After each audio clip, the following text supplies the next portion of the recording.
नमस्कार मेरे प्यारे श्रोताओं, आज मैं आपके लिए एक अनोखी कहानी लेकर आई हूँ जो आपके दिल को छू जाएगी। तो बिना देर किए चलिए कहानी शुरू करते हैं। एक गांव में एक किसान अपनी पत्नी और 2 बेटियों के साथ रहता था। किसान के कोई बेटा नहीं था, इसलिए वह अपनी दोनों बेटियों को ही बेटों जैसा मानता था। वे अपनी बेटियों से बेइंतहा प्यार करते थे। किसान की पत्नी भी बहुत ही सीधी सादी थी, हमेशा पूजा पाठ करती और दूसरों के दुख में शामिल होती।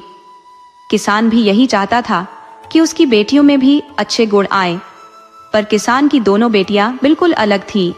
जो बड़ी बेटी थी वह अपने माता पिता के गुणों के ठीक उल्टी थी, जबकि छोटी बेटी बहुत ही भोली भाली और अपनी माँ जैसी पूजा पाठ करने वाली थी। देखने में बड़ी बहन सुंदर थी, पर छोटी बहन इतनी खूबसूरत नहीं थी। उसका रंग भी सांवला था। बड़ी बहन को अपने रूप पर बड़ा घमंड था। वह हमेशा छोटी बहन को नीचा दिखाती और किसी न किसी बात पर उससे झगड़ती रहती थी। इससे किसान बहुत परेशान होता। वह उन दोनों को बहुत समझाता, पर बड़ी बहन बिल्कुल भी समझने को तैयार नहीं होती थी। वह किसी न किसी बात पर अपनी छोटी बहन से झगड़ना शुरू कर देती थी। छोटी बहन बहुत सहनशील थी। वह अपने हिस्से की चीजें भी बड़ी बहन को दे देती थी कि यह लो, पर तब भी बड़ी बहन नहीं समझती थी। एक बार किसान की पत्नी बीमार पड़ गई। किसान के पास जो भी जमा पूंजी थी सब उसके इलाज में लगा दी, पर कोई भी दवा काम नहीं आई और किसान की पत्नी चल बसी। अब दोनों बहनें अकेली रह गई और पिता उनका बहुत मायूस था कि बहनों में बनती नहीं है, मैं इनकी परवरिश कैसे करूंगा। पर उसने सब ईश्वर पर छोड़ दिया। वह अपने खेतों में जाता, काम करता और दोनों बहनें घर के काम करती, पर आपस में लड़ती झगड़ती रहती। इससे किसान बहुत परेशान होता। अब किसान का मन ऊब चुका था। वह रोज की किटकिट से तंग आ चुका था। उसने अपनी बेटियों से कहा कि तुम दोनों घर पर रहो और मैं तीर्थ करने के लिए जा रहा हूँ। किसान अपना घर बेटियों के ऊपर सौंप कर चला गया, क्योंकि बेटियां भी अब बड़ी हो रही थी। उसने सोचा कि कहीं बाहर जाऊंगा तो थोड़ा मुझे तसल्ली मिलेगी। यहाँ तो रोज हर वक्त बेटियां आपस में झगड़ती रहती हैं। इसलिए किसान तीर्थ यात्रा के लिए कुछ दिन के लिए बाहर चला गया। अब किसान के जाते ही बड़ी बहन छोटी बहन पर धौंस जमाने लगी। उसे सारा काम कराती और उसके साथ झगड़ा करने लगती। एक दिन गांव के मुखिया ने जब देखा कि दोनों बहनें आपस में बहुत झगड़ती हैं, तो उन्होंने कहा कि किसान के कोई बेटा तो है नहीं, चलो हम दोनों बहनों का बंटवारा कर देते हैं, जिससे तुम अपना अपना काम करना। अब गांव में पंचायत बैठ गई और दोनों बहनों का बंटवारा पंचों ने कर दिया। बड़ी बहन तो घमंडी थी, उसे तो बस छोटी बहन से झगड़ा करना आता था। उसके दिल में बिल्कुल भी दया नहीं थी। लेकिन छोटी बहन बहुत भोली भाली थी। उसने पंचों की बात मान ली और कहा कि ठीक है। अब घर में 3 चीजें बच गई थी, एक कंबल, एक आम का पेड़ और एक गाय। तब बड़ी बहन ने कहा कि कोई बात नहीं, हम इतनी समझदार हैं कि दोनों बहनें आपस में इन तीनों चीजों को बांट लेंगे। पंच अपना फैसला करके अपने घर चले गए। अब दोनों बहनें जब घर आई तो बड़ी बहन छोटी बहन से कहने लगी कि देखो, हमारे पास एक ही कंबल है, तो एक काम करते हैं, दिन में कंबल तुम रखना, रात को कंबल मुझे दे देना। छोटी बहन ने कहा ठीक है। उसके बाद गाय की बारी आई तो बड़ी बहन ने कहा कि गाय का आगे का हिस्सा तुम्हारा और पीछे का हिस्सा मेरा। छोटी बहन इतनी भोली थी, जो बड़ी बहन कह रही थी ठीक है, उसने कहा कि ठीक है। अब आम के पेड़ की बारी आई तो आम के पेड़ के लिए जो बड़ी बहन ने कहा कि नीचे का हिस्सा तुम्हारा, ऊपर का हिस्सा मेरा। अब दोनों बहनों का हिस्सा हो गया। अब दिन में तो धूप निकलती थी, कंबल की जरूरत नहीं पड़ती थी, लेकिन रात को जब ठंड लगती तो बड़ी बहन कंबल लेती और आराम से सो जाती। छोटी बहन ठंड में सिकुड़ती रहती। अब बड़ी बहन जो है छोटी बहन से जो वह गाय को चारा वगैरह खिलाती, क्योंकि आगे का हिस्सा उसका था, और बड़ी बहन दूध निकाल कर आराम से पीती। और जो आम का पेड़ था, छोटी बहन आम के पेड़ को पानी डालती, उसकी देखरेख करती, और जो पके आम होते उन्हें बड़ी बहन खाती। अब ऐसे ही दिन बीत रहे थे। बेचारी छोटी बहन तो इतनी भोली थी, उसे तो छल करना आता ही नहीं था। अब एक दिन उस लड़की की मौसी उसके घर आई, और जब उसने देखा कि बड़ी बहन छोटी बहन के साथ कितना अन्याय कर रही है, तो उसने छोटी बहन को कहा कि तुम मेरे साथ चलो, और उसे लेकर वे खेत पर चली गई। खेत का काम करने के बाद उसकी मौसी ने कहा, जो मैं कहूंगी क्या तुम इस बात को मानोगी? छोटी बहन ने कहा, हाँ मौसी, आप जो कहोगी वह मैं मानूंगी।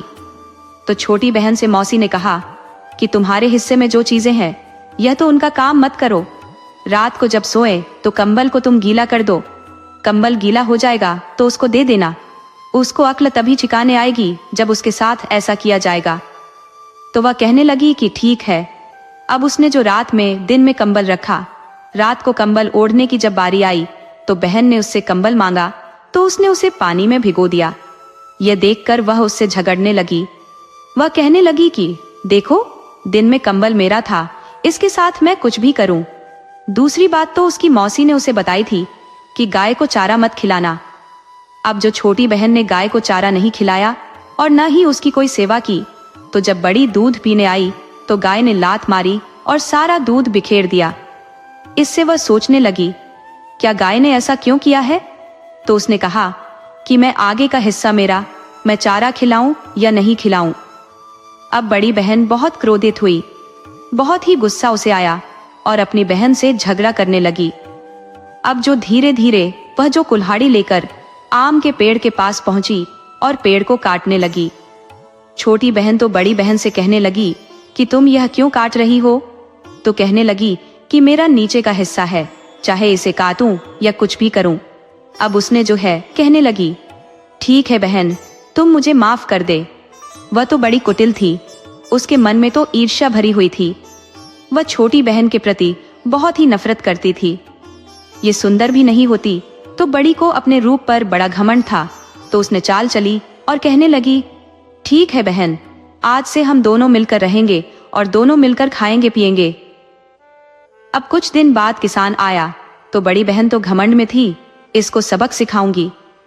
अब दोनों मिलजुल कर रहने लगी तो किसान को भी बड़ी तसल्ली हुई कि लड़कियां शादी लायक हो गई थी। और वह तीर्थ से आया तो उसने एक छोटा सा भोज रखा, गांव के लोगों को न्याता दिया। तो उसमें एक सेठ का लड़का आया था जो कि बहुत ही खूबसूरत था। अब बड़ी बहन छोटी बहन से कहने लगी कि देखना, ये लड़का कितना सुंदर है, जरूर इसका रिश्ता मेरे लिए ही आएगा क्योंकि मैं हूं इतनी सुंदर। लेकिन वह छोटी बहन को भी पसंद आ रहा था, पर वह कुछ बोली नहीं यार। और संयोग से हुआ भी ऐसे ही, सेठ के लड़के का रिश्ता बड़ी बहन के लिए आया। छोटी बहन को इससे बहुत दुख हुआ और वह सोचने लगी, भगवान ने मेरे साथ ऐसा क्यों किया? और वह यह बात बर्दाश्त नहीं कर सकी और जंगल की तरफ निकल गई। जंगल में जाते हुए उसे एक बुढ़िया माई मिली। बुढ़िया माई कहने लगी, बेटी तुम कहाँ जा रही हो? तो छोटी बेटी ने कहा कि मैं अपने जीवन से तंग आ गई हूँ। भगवान ने मुझे कैसा बनाया, हर समय कोई न कोई मुझे ताने मारता रहता है। मेरी मनपसंद की कोई एक बात नहीं होती। मैं अपने जीवन से ऊब गई हूँ, इसलिए मैं जंगल में जा रही हूँ। कोई जंगली जीव जंतु मुझे खा जाएगा और मैं अपने जीवन से छुटकारा पालूंगी। लेकिन वह बुढ़िया माई कहने लगी, बेटी अपनी भलाई कभी मत छोड़ना, हमेशा अच्छा करना, तो तुम्हारे साथ हमेशा अच्छा ही होगा। वह बुढ़िया माँ को प्रणाम करके आगे बढ़ी। तभी उसने देखा कि एक गाय थी जिसका पैर गड्ढे में फंसा हुआ था, कीचड़ में। वह बड़ी मेहनत कर रही थी, बड़ी कोशिश कर रही थी, लेकिन उसका पैर गड्ढे से नहीं निकल रहा था। तो उस छोटी बेटी ने उसकी मदद करके गाय का पैर उसमें से निकाल दिया। तो गाय छोटी बेटी को बहुत ज्यादा आशीर्वाद देने लगी। अब कुछ और आगे चली तो उसने देखा एक चिड़िया का बच्चा अपने घोंसले में से गिर गया और छटपटा रहा था। उसने उस चिड़िया के बच्चे को उठाया, पास में ही तालाब था, उसमें से थोड़ा सा पानी उसे पिलाया, घोंसले में रख दिया। चिड़िया को बहुत खुशी हुई। उसने चिड़िया ने कहा कि देखो, यह सरोवर है और मैं इस पेड़ पर रहती हूँ। इसकी लताएं सूख रही हैं, तो इसमें पानी डाल दो तो तुम्हारा बड़ा भला होगा। अब जो उस लड़की ने तालाब से पानी लिया और उस पेड़ की लताओं में पानी डाला, मतलब पानी देते ही लताएं हरी भरी हो गई। अब जो लताएं कहने लगी कि तुम हमारी एक बात मानो, इस तालाब में स्नान करो। अब लड़की स्नान करने के लिए तालाब में उतरी। जैसे ही उसने डुबकी लगाई, उसकी सारी काया एकदम इतनी सुंदर हो गई, कंचन काया उसकी बन गई, एकदम गोरा रंग उसका हो गया। वह बाहर निकली तो बड़ी हैरान थी कि उसका जो सांवला रंग था वह इतना गोरा हो गया वह सुंदर हो गई। अब वह खुशी खुशी अपने घर की तरफ चल दी। जब वह अपने घर की तरफ चल दी तो घर पहुंची तो बड़ी बहन उसे देखकर हक्की बक्की रह गई और कहने लगी, ये तूने क्या किया? तू इतनी खूबसूरत कैसे हो गई? छोटी बहन थी, वह भूली। उसने सारी बात बड़ी बहन को बता दी। अब बड़ी बहन ने सोचा कि मैं तो हूं ही सुंदर, और उस तालाब में स्नान करूंगी तो और सुंदर हो जाऊंगी, छोटी बहन से ज्यादा सुंदर हो जाऊंगी। उसे अपने रूप का बड़ा घमंड था, तो वह भी जंगल की तरफ चल दी। अब जंगल में जाते हुए उसे फिर वही बुढ़िया मिली। उसने बुढ़िया को न तो प्रणाम किया, न ही कुछ कहा। फिर उस बुढ़िया ने उससे पूछा, बेटी तुम कहाँ जा रही हो? तो वह उसे अनसुना करके चल दी और कहने लगी, तुम्हें क्या मतलब है मैं कहाँ जा रही हूँ? फिर भी बुढ़िया माँ ने कहा कि बेटी अपनी भलाई मत छोड़ना, अगर तुम अच्छा करोगे तो तुम्हारे साथ अच्छा ही होगा। लेकिन बड़ी बहन सुनने को तैयार नहीं थी। वह उसे अनदेखा करके आगे बढ़ गई। आगे गई तो वहीं गाय कीचड़ में फंसी हुई थी। गाय ने कहा कि तुम मेरी मदद कर दो, मेरा पैर कीचड़ में फंसा हुआ है, मैं निकाल नहीं पा रही हूँ। तो बड़ी बहन ने कहा, मुझे इतना टाइम कहाँ है कि मैं तुम्हारी मदद करती। फिर वह फिर आगे बढ़ गई। गाय की उसने कोई मदद नहीं की। अब आगे गई तो उसने देखा एक चिड़िया का बच्चा नीचे गिर पड़ा है। चिड़िया बोली, बहन मेरा बच्चा तड़प रहा है, नीचे गिर गया, उसे थोड़ा पानी पिलाकर इसे मेरे घोंसले में रख दो। वह कहने लगी, हूँ इतना टाइम मुझे कहाँ है जो मैं तुम्हारा इतना काम करती। और उसने देखा लताओं ने भी कहा, जो पेड़ की लताएं सूख गई थी, कि बहन हमें थोड़ा सा पानी डाल दो तो हम हरी भरी हो जाएंगी। तो वह कहने लगी, मुझे इतना टाइम नहीं है कि मैं किसी के लिए यह करती। फिर वह तालाब को देखकर बहुत खुश हुई और वह तालाब के अंदर चली गई। तालाब के अंदर जाते ही उसने जैसे ही डुबकी लगाई, तालाब कीचड़ से भर गया और वह सारी कीचड़ में लथपथ हो गई। यह देखकर बड़ी हैरान हुई कि मेरे साथ क्या हुआ है। अब वह अपने घर की तरफ रोती हुई चली तो अपनी बहन से जाकर झगड़ा करने लगी और कहने लगी, तूने मेरे साथ बहुत धोखा किया। वह कहने लगी, अरे मैंने तुम्हारे साथ कोई धोखा नहीं किया है। जब यह झगड़ रही थी तो सेठ का बेटा अब यह संयोगवश उस दरवाजे पर खड़ा सब सुन रहा था। छोटी बहन कहने लगी कि मैंने तुम्हारे साथ कोई धोखा नहीं किया, मैंने तो जिसकी भी मदद करी तो सबने मुझे आशीर्वाद दिया। तुम तो हमेशा अपनी खूबसूरती के घमंड में रहती हो। बचपन से लेकर आज तक तुमने मुझे बहुत दुख दिए हैं, लेकिन कोई नहीं, मैं तुम्हें बड़ी बहन समझकर छोड़ती रही। ये मेरा दिल नहीं मानता, मैं तुम्हें आज भी अपनी बहन मानती हूँ, मैं तुमसे क्यों गलत बोलूंगी। अब सेठ का लड़का खड़ा हुआ सब बातें सुन रहा था। उसने पूरी बात सुनी तो उसने निर्णय लिया कि वह छोटी बहन से शादी करेगा, जो कि भोली भाली और संस्कारी है। बड़ी बहन तो घमंडी है, उसके साथ तो उसकी जिंदगी बर्बाद हो जाएगी। अब उसने अपना फैसला बदल दिया। बड़ी बहन अपना सिर पटक पटक कर रोने लगी कि यह ऐसा क्यों हो गया। वह लड़का उसे भी बहुत पसंद था और जो सेठ के लड़के की छोटी बहन के साथ धूमधाम से शादी हो गई। अब बड़ी बहन अपनी करनी पर पछताने लगी कि वह अपने घमंड के कारण आज तक सब कुछ कमाती हुई आई है। उसने कभी अच्छा नहीं किया और उसकी छोटी बहन ने उसे समझाया और पूजा पाठ करने की सलाह दी, दूसरों की मदद करने की सलाह दी, तो बड़ी बहन की समझ में आ गया। अब वह छोटी बहन के पैरों में गिरकर माफी मांगने लगी और वह भी फिर सुधर गई। अब वह भी एक संस्कारवान लड़की बन गई थी। उसके लिए भी उचित लड़का देखकर उसकी भी शादी कर दी। दोनों बहनों के घर बस गए और दोनों खुशी से रहने लगे। अगर दोस्तों आपको हमारी कहानी पसंद आई हो तो प्लीज हमारे चैनल को लाइक करें, सब्सक्राइब करें और शेयर करें। राधे राधे।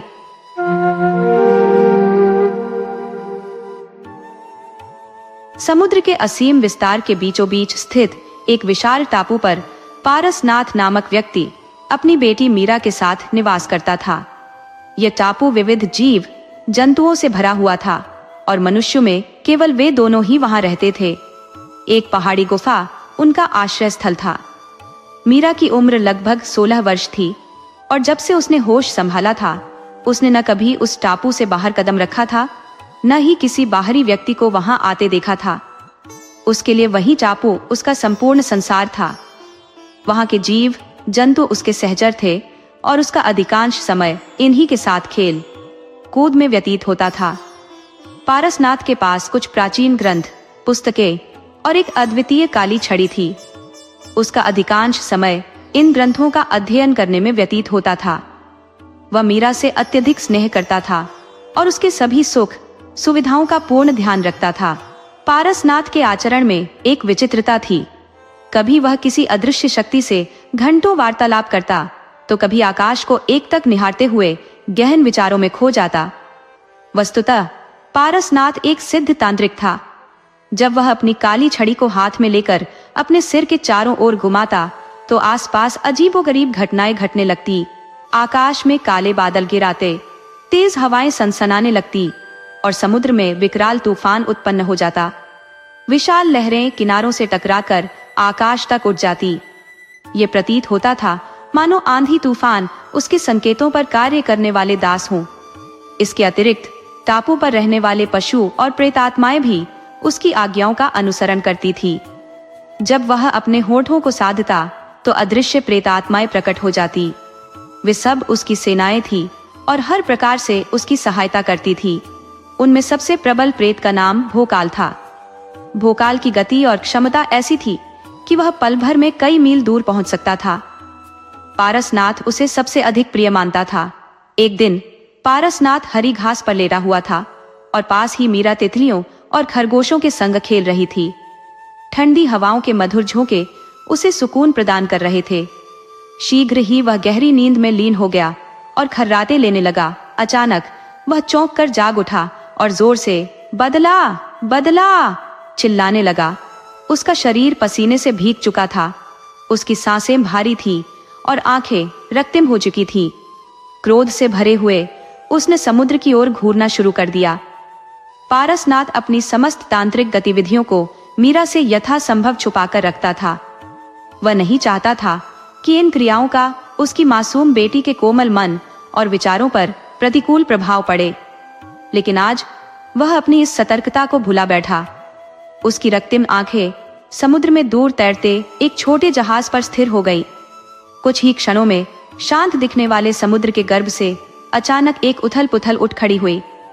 घने काले बादल आकाश पर छा गए। लहरें गर्जना करते हुए उफान पर आ गईं। तेज आंधी ने जल में भंवर उत्पन्न कर दिए। बिजली की कड़कड़ाहट मानो धरती पर गिरने को व्याकुल हो उठी। समुद्र की उत्ताल तरंगों के मध्य वह जहाज कागज की एक छोटी सी नाव की भांति डगमगाने लगा। कभी जहाज दाईं ओर झुकता तो कभी बाईं ओर। पारसनाथ की दृष्टि उसी पर टिकी थी और ऐसा प्रतीत हो रहा था मानो वह अपनी संपूर्ण शक्ति केंद्रित करके उस जहाज को डुबाने के प्रयास में लगा हो। इस अद्भुत संघर्ष के बीच अंततः समुद्री लहरों ने विजय प्राप्त की। वे उस जहाज को तिनके की तरह बहाकर अपने साथ कहीं दूर ले गई। जहाज के अदृश्य होते ही पारसनाथ के चेहरे पर एक अजीब संतोष झलक उठा। उसने एक जोरदार अट्टहास किया। पास खड़ी मीरा इस पूरे दृश्य को देख रही थी। समुद्र के इस रौद्र रूप से उसका मन भय से कंपित हो उठा। वह दौड़कर अपने पिता के पास पहुंची। पिताजी, मीरा ने कांपते हुए स्वर में कहा, यह सब क्या था? मुझे बहुत डर लग रहा है। डरो मत मीरा। पारसनाथ ने उसके सिर पर सांत्वना से हाथ फेरा। फिर उसने मीरा का चेहरा समुद्र की ओर घुमाया और अपनी उंगली से संकेत करते हुए बोला, क्या तुम्हें वह चमकीली चीज दिख रही है? जी पिताजी, मीरा ने भयभीत स्वर में कहा और सिर हिलाते हुए उस दिशा में देखा। उसे जहाज कहते हैं। पारसनाथ ने ठंडे स्वर में उत्तर दिया। उसे यहाँ लाने के लिए मैंने अपने जादू से समुद्र में तूफान उत्पन्न किया। लेकिन आपने ऐसा क्यों किया पिताजी? मीरा ने डरी हुई आवाज में पूछा। वह जहाज डूबने वाला है। उसके यात्री सहायता के लिए पुकार रहे हैं। भगवान के लिए तूफान को रोक दीजिए पिताजी, नहीं तो सब मर जाएंगे। पारसनाथ ने गंभीर स्वर में कहा। मीरा, यदि तुम्हें वास्तविकता का ज्ञान होता तो तुम कभी मुझसे इस तूफान को रोकने का अनुरोध न करती। तुम्हें यह नहीं पता कि उस जहाज में सवार लोग कौन है? मीरा ने जिज्ञासावश पूछा। वे कौन हैं पिताजी, और आप उन्हें कैसे जानते हैं? पारसनाथ ने एक गहरी सांस ली और कहा, बेटी, आज तक मैंने तुमसे एक ऐसा रहस्य छुपाया है जो हमारे अतीत से गहराई से जुड़ा हुआ है। लेकिन अब वह समय आ गया है जब तुम्हें इसके बारे में सब कुछ जानना चाहिए, क्योंकि उनके यहाँ पहुंचने से पहले ये आवश्यक है कि तुम जान लो कि वे कौन है और उनसे तुम्हारा क्या नाता है। तभी तुम पूरी घटना को सही तरीके से समझ पाओगी। इसके बाद पारसनाथ अपने अतीत की परतें खोलने लगा। उसने कहा, यहाँ से बहुत दूर समुद्र के पार एक अद्भुत और रमणीय राज्य है। वर्षों पहले मैं उस राज्य का राजा था। उस समय तुम बहुत छोटी थी। तुम्हारे जन्म के कुछ ही समय बाद तुम्हारी माँ का स्वर्गवास हो गया। तभी से मैं पिता और माँ दोनों का दायित्व निभा रहा हूँ। हमारे पास समृद्धि की कोई कमी नहीं थी। नौकर चाकर, अपार धन दौलत, हाथी घोड़े, सब कुछ था। लेकिन तुम मेरी इकलौती संतान थी और इसलिए मैं तुम्हें लेकर अत्यधिक चिंतित रहता था। मेरा अधिकांश समय तुम्हारी देखभाल में व्यतीत होता था। बाकी समय में मेरा शौक था प्राचीन ग्रंथों और ग्रंथालयों में डूबे रहना। मेरे दरबार में एक महामंत्री था जिसे मैं अपने छोटे भाई समान मानता था। वह निपुण, बहादुर और चतुर कूटनीतिज्ञ था। इसलिए मैंने राजकाज की सारी जिम्मेदारी उसे सौंप दी थी। लेकिन जैसे जैसे उसे सिंहासन के अधिकार मिले, उसके हृदय में लालच घर करने लगा। उसने सोचा, जब तुम बड़ी हो जाओगी तो मैं उससे सारे अधिकार वापस लेकर स्वयं राज्य का शासन संभाल लूंगा। यहीं से उसकी सोच दूषित हो गई। उसने मुझे हटाकर स्वयं राजा बनने का स्वप्न देखना शुरू कर दिया। लेकिन मेरे जीवित रहते यह असंभव था। इसलिए उसने एक भयंकर षड्यंत्र की योजना बना डाली। एक दिन महामंत्री ने समुद्र यात्रा का आयोजन किया और मुझे भी इस योजना में सम्मिलित किया। तय तिथि पर मैं और तुम जहाज पर सवार होकर इस यात्रा पर निकल पड़े। जहाज के कप्तान और सभी कर्मचारी उसी महामंत्री के विश्वास पात्र थे। जब जहाज समुद्र, उसने सोचा, जब तुम बड़ी हो जाओगी तो मैं उससे सारे अधिकार वापस लेकर स्वयं राज्य का शासन संभाल लूंगा। यहीं से उसकी सोच दूषित हो गई। उसने मुझे हटाकर स्वयं राजा बनने का स्वप्न देखना शुरू कर दिया। लेकिन मेरे जीवित रहते यह असंभव था। कि मध्य में पहुंचा तो उन्होंने हमें धोखे से एक छोटी नाव में डाल दिया और लहरों के हवाले कर दिया, ये सोचकर कि समुद्र हमें निगल जाएगा। लेकिन जहाज के मल्लाह ने, जो मेरा परम विश्वास पात्र था, पहले ही नाव में खाने पीने का सामान और मेरे सभी ग्रंथ छुपाकर रख दिए थे। समुद्र की अनजान दिशाओं में लहरों से जूझती हमारी नाव बढ़ती रही। उस समय मुझे तुम्हारी सबसे अधिक चिंता थी। मैं तुम्हें अपनी छाती से लगाकर नाव को दिशा देने का प्रयास कर रहा था। दिन बीतते गए और धीरे धीरे हमारे पास बचा हुआ भोजन और जल भी समाप्त हो गया। थकावट और भूख से बेहाल होकर मैंने ईश्वर से प्रार्थना करना शुरू कर दिया। अंततः हमारी पुकार सुन ली गई और हमारी नाव एक दिन इस हरियाली से भरपूर द्वीप के किनारे आ लगी। तभी से हम इस टापू को अपना ठिकाना बनाकर रह रहे हैं। अपने अतीत की यह दुख भरी गाथा सुनकर मीरा की आंखों में आंसू छलक आए। वह भावुक होकर अपने पिता के गले से लिपट गई। तभी अचानक पारसनाथ ने एक आवाज सुनी। यह आवाज भोकाल नामक प्रेत की थी, जो पारसनाथ का सहायक था।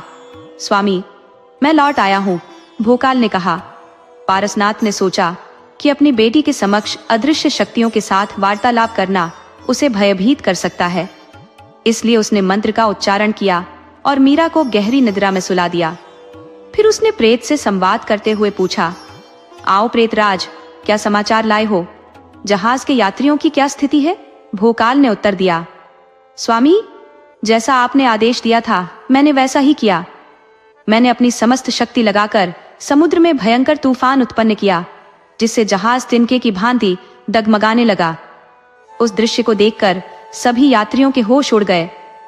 आपका महामंत्री भयभीत होकर सहायता की गुहार लगाने लगा और मल्लाह के पैरों पर गिरकर प्राण बचाने की प्रार्थना करने लगा।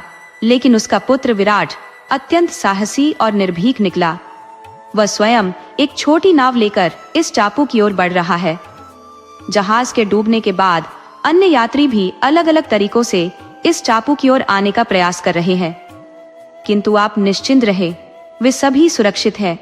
घटना का समूचा वृत्तांत सुनकर पारसनाथ हर्षित हो उठा और बोला, प्रेतराज, आज तुमने एक अत्यंत महत्वपूर्ण कार्य संपन्न किया है। इस उपकार के प्रतिफल स्वरूप मैं शीघ्र ही तुम्हें बंधन मुक्त कर दूंगा, ताकि तुम अपने स्वजनों के साथ पुनर्मिलन कर सको। अब तुम शीघ्र ही सभी यात्रियों को सुरक्षित यहाँ ले आओ। ध्यान रहे, कोई भी यात्री किसी प्रकार का अनिष्ट ना झेले। मेरे महामंत्री का विशेष ध्यान रखना, क्योंकि मुझे उसके साथ एक पुराना हिसाब पूरा करना है। पारसनाथ की आज्ञा सुनते ही प्रेतराज वहां से अंतर्धान हो गया। उधर विराट अपनी नाव को बड़े कौशल के साथ टापू की ओर खे रहा था। पारसनाथ के निर्देशानुसार प्रेतराज भोकाल ने विराट के आसपास सुरम्य संगीत की मधुर ध्वनियां फैला दी थी। इन ध्वनियों के प्रभाव से विराट हाल ही की घटनाओं को भूल सा गया और निर्विघ्न रूप से उस दिशा में नाव खींचने लगा जहां पारसनाथ और मीरा उपस्थित थे। कई प्रयत्नों के बाद विराट की नाव अंततः टापू के किनारे आ लगी। जैसे ही उसने टापू पर कदम रखा, मीरा की दृष्टि उस पर पड़ी। अपने पिता के अतिरिक्त मीरा ने जीवन में कभी किसी पुरुष को नहीं देखा था। विराट का सौम्य व्यक्तित्व, सुदृढ़ काया और अप्रतिम सौंदर्य उसे मोहने लगे। उसके हृदय में विराट के प्रति प्रेम का अंकुर प्रस्फुटित हो गया। उधर मीरा को देखकर विराट भी अपने होश खो बैठा। उसने यह कल्पना भी नहीं की थी कि एक निर्जन टापू पर उसकी भेंट इतनी सुंदर युवती से होगी। उसे ऐसा प्रतीत हुआ मानो वह किसी स्वप्न लोक में आ पहुंचा हो, जहां उसके समक्ष परियों की रानी विद्यमान हो। जैसे ही विराट की नाव टापू से लगी, पारसनाथ अदृश्य हो गया। वह गुप्त रूप से उन दोनों के हाव भाव देख रहा था। उन्हें एक दूसरे में खोया हुआ देखकर पारसनाथ के मन को अद्भुत शांति का अनुभव हुआ। उसने यह निश्चय कर लिया कि वह अपनी पुत्री का विवाह इसी अद्वितीय युवक के साथ करेगा, किंतु अपने निर्णय को अंतिम रूप देने से पूर्व वह उसकी परीक्षा लेना चाहता था। अतः वह प्रकट हुआ और गर्जना करते हुए बोला, हे उद्दंड युवक, तू कौन है? इस निर्जन टापू पर बाहरी लोगों का प्रवेश वर्जित है, फिर तूने यहाँ आने का दुस्साहस कैसे किया? निश्चय ही तू शत्रुओं का कोई गुप्तचर है और यहाँ की शांति भंग करने का इरादा रखता है। अपना परिचय दे, अन्यथा मैं तुझे कठोर दंड दूंगा। विराट ने बड़े ही शिष्टतापूर्ण स्वरों में कहा, मैं सुंदर नगर राज्य का युवराज विराट हूँ। प्रचंड तूफान के कारण हमारा जहाज समुद्र में समा गया। किसी तरह मैं यहाँ तक पहुँच पाया हूँ। मुझे भूख लगी है, क्या कुछ खाने को मिल सकता है? पारसनाथ ने उत्तर दिया, भोजन तो तुम्हें मिलेगा राजकुमार, किंतु इसके बदले तुम्हें मेरी कुटिया के चारों ओर का जंगल कुल्हाड़ी से साफ करना होगा। ध्यान रहे, यदि तुमने इस काम में लापरवाही बरती तो तुम्हें दंड भुगतना पड़ेगा। यह सुनते ही विराट की आंखों में क्रोध की ज्वाला धधक उठी। वह पारसनाथ को ललकारते हुए बोला, मैं एक युवराज हूँ, तुम्हारा सेवक नहीं। लगता है तुम्हारा मस्तिष्क विक्षिप्त हो गया है, जो इस प्रकार की मूर्खतापूर्ण बातें कर रहे हो। यदि तुम्हें अपनी शक्ति पर इतना अहंकार है तो आओ मुझसे सामना करो। मैं तुम्हें एक साधारण बालक समझ रहा था, किंतु तुम्हारा दुस्साहस असहनीय होता जा रहा है। ठहरो, मैं तुम्हें अभी सबक सिखाता हूँ। पारसनाथ ने शांति से कहा, तो फिर विलंब क्यों करते हो? तलवार उठाओ और मुकाबला करो। पर ध्यान रहे, जब तक मेरे हाथ में तलवार है मुझे पराजित करना असंभव है। राजकुमार ने तलवार की मूठ पकड़ते हुए कहा, यह सुनकर मैं तुम्हें दिखा दूंगा कि वीरता क्या होती है। लेकिन लाख प्रयास करने के बाद भी वह तलवार को म्यान से बाहर नहीं निकाल पाया। पारसनाथ ने व्यंग्य करते हुए कहा, कहाँ गई तुम्हारी वीरता? तुमसे तो तलवार भी नहीं संभल रही, मेरा सामना कैसे करोगे? यदि मैं चाहूं तो अभी तुम्हारा अंत कर सकता हूं, किंतु मैं असहाय पर वार नहीं करता। यदि अपनी भलाई चाहते हो तो मेरी सेवा स्वीकार कर लो। विवश होकर राजकुमार ने सिर झुका दिया। पारसनाथ ने उसे कुल्हाड़ी थमाते हुए कहा, अब काम में लग जाओ, मैं सांध्य तक लौटूंगा, तब तक यह पूरा जंगल साफ हो जाना चाहिए। पिता का इतना कठोर व्यवहार देखकर मीरा व्यथित हो उठी।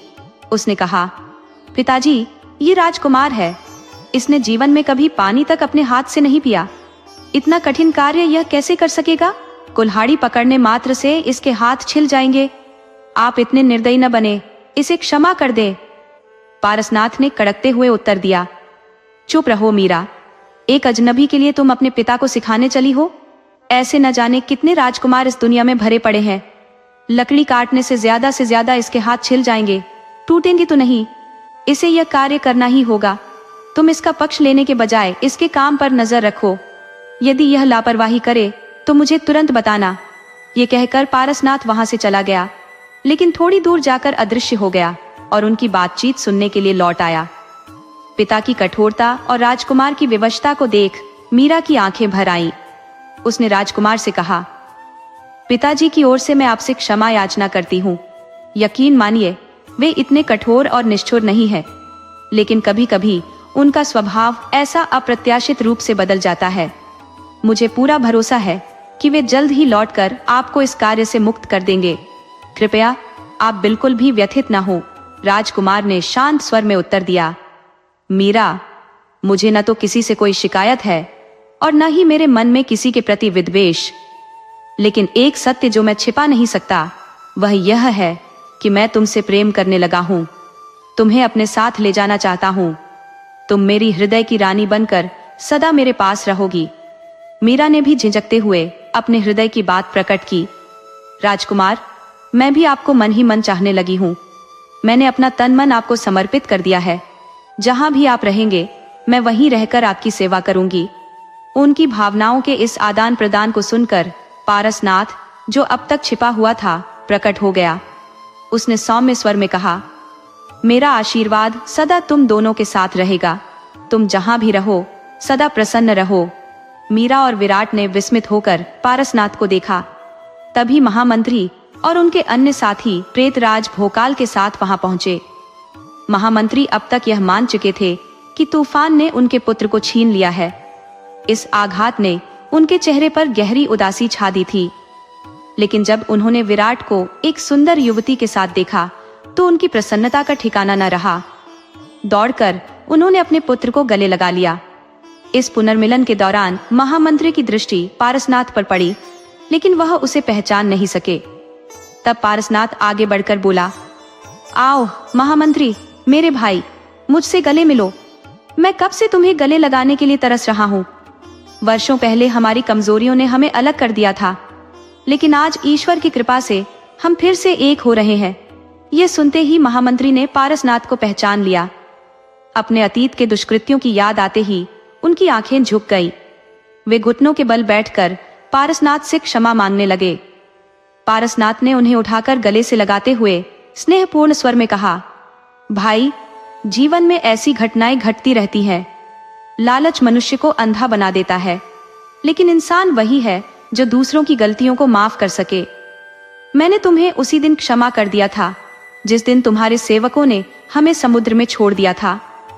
अब आओ, सारे शिकवे भुलाकर इस जोड़े को अपना आशीर्वाद दे और इन्हें नई जिंदगी की शुरुआत करने दे। महामंत्री ने प्रसन्नता पूर्वक दोनों को आशीर्वाद दिया। इसके बाद उस टापू पर खुशियों की बौछार होने लगी।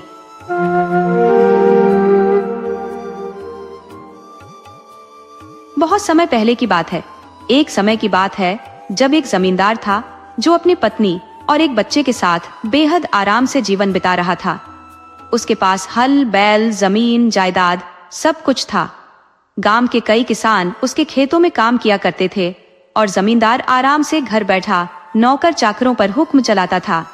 जमींदार अपने नौकरों और किसानों पर बहुत कठोर था और सभी लोग उससे बहुत डरते थे। कोई भी उसके मन मुताबिक काम नहीं कर पाता था, क्योंकि उसकी सख्ती से सब घबराते थे। हालांकि जमींदार की पत्नी बहुत दयालु और नेकदिल औरत थी। उसे मजदूरों और किसानों की दयनीय हालत पर बहुत तरस आता था। वह हमेशा जमींदार को समझाती रहती कि वह किसानों, मजदूरों और नौकरों के साथ नरमी से पेश आए, लेकिन जमींदार अपनी आदत से मजबूर था। वह अपनी पत्नी से कहता कि ये लोग इसी के लायक हैं। यदि इनके साथ सख्ती न की जाए तो ये ठीक से काम नहीं करेंगे। ये प्यार की भाषा नहीं समझते। अगर इन पर जरा भी नरमी बरती गई तो ये सिर पर चढ़ जाएंगे और काम नहीं करेंगे। जमींदार से लोग बहुत परेशान थे, लेकिन उसकी पत्नी से सब बहुत खुश रहते थे। जमींदार का एक लड़का भी था जो अभी बहुत छोटा था। एक बार बरसात के मौसम में बारिश बहुत कम हुई, जिससे खेतों को पर्याप्त पानी नहीं मिल पाया। नहर जमींदार के खेतों से काफी दूर थी और कुएं का पानी बरसात के पानी जितना पर्याप्त नहीं था। नतीजतन जमींदार के खेत सूखने लगे। यह देखकर जमींदार ने अपने किसानों और नौकरों को डांटना शुरू कर दिया। उसने गुस्से में कहा, तुम सब कामचोर हो, खेतों को ठीक से पानी नहीं देते। देखो, सारे खेत सूख रहे हैं। अगर इस बार फसल कम हुई तो तुम सबको इसकी सजा मिलेगी। गुस्से में डांटते हुए जमींदार ने अपने खेतों में काम करने वालों को हुक्म दिया कि चाहे जितनी भी मेहनत करनी पड़े, नहर से पानी लाकर खेतों को दो। बेचारे किसान बड़ी मेहनत से नहर से पानी लाने लगे। वे लोग दूर से सिर पर पानी उठाकर लाते थे, फिर भी खेतों को जरूरत के मुताबिक पानी नहीं मिल सका। अब जमींदार ने उन्हें दिन रात काम करने का आदेश दिया। बेचारे मजदूरों पर इतने अत्याचार हुए कि उन्हें खाने पीने और आराम करने का समय भी नहीं मिल पाता था। कहते हैं कि ईश्वर को अन्याय से सख्त नफरत होती है और इसका परिणाम भी जरूर मिलता है। इसी कारण जमींदार के खेतों में इतनी मेहनत करने के बावजूद फसल अच्छी नहीं हो पाई। भरपूर पानी देने के बावजूद खेत अपने आप सूख गए और जमींदार की फसल खराब हो गई। उसने इसका सारा दोष किसानों पर मढ़ दिया और जो थोड़ा बहुत अनाज उगा था वह भी अपने गोदाम में रख लिया। किसानों को न तो एक मुट्ठी अनाज मिला, न ही उनकी मजदूरी। बेचारे किसान भूख से तड़पने लगे। उनके बीवी बच्चे भी भूख से बिलखने लगे, मगर जमींदार का दिल नहीं पसीजा। आखिरकार सारे किसान गांव छोड़कर किसी दूसरे गांव चले गए और वहां के जमींदार के यहाँ काम करने लगे। इस घटना पर जमींदार की पत्नी ने उसे समझाया, देखो, किसानों के साथ बुरा बर्ताव करने का नतीजा ही है कि हमारे खेतों में फसल अच्छी नहीं हुई। तुमने उनके साथ बहुत अन्याय किया, इसी वजह से भगवान ने हमारे खेत सूखा दिए, जबकि अन्य लोगों के खेतों में बारिश न होने के बावजूद अच्छी फसल हुई है। पत्नी की बात सुनकर जमींदार बेहद नाराज हुआ और बोला, तुम मुझे अत्याचारी कहती हो? ये नुकसान मुझे किसानों की कामचोरी की वजह से हुआ है। ये सब के सब कामचोर थे। अब जमींदार ने कोशिश की कि गांव के दूसरे किसान उसके खेतों में काम करें, लेकिन उसके खराब बर्ताव के कारण कोई भी किसान उसकी बात मानने को तैयार नहीं हुआ। परिणाम स्वरूप उसके सारे खेत बेकार पड़े रह गए और अगली फसल में कुछ भी पैदा नहीं हुआ। कुछ समय बाद जमींदार के बैलों में बीमारी फैल गई और सभी बैल मर गए।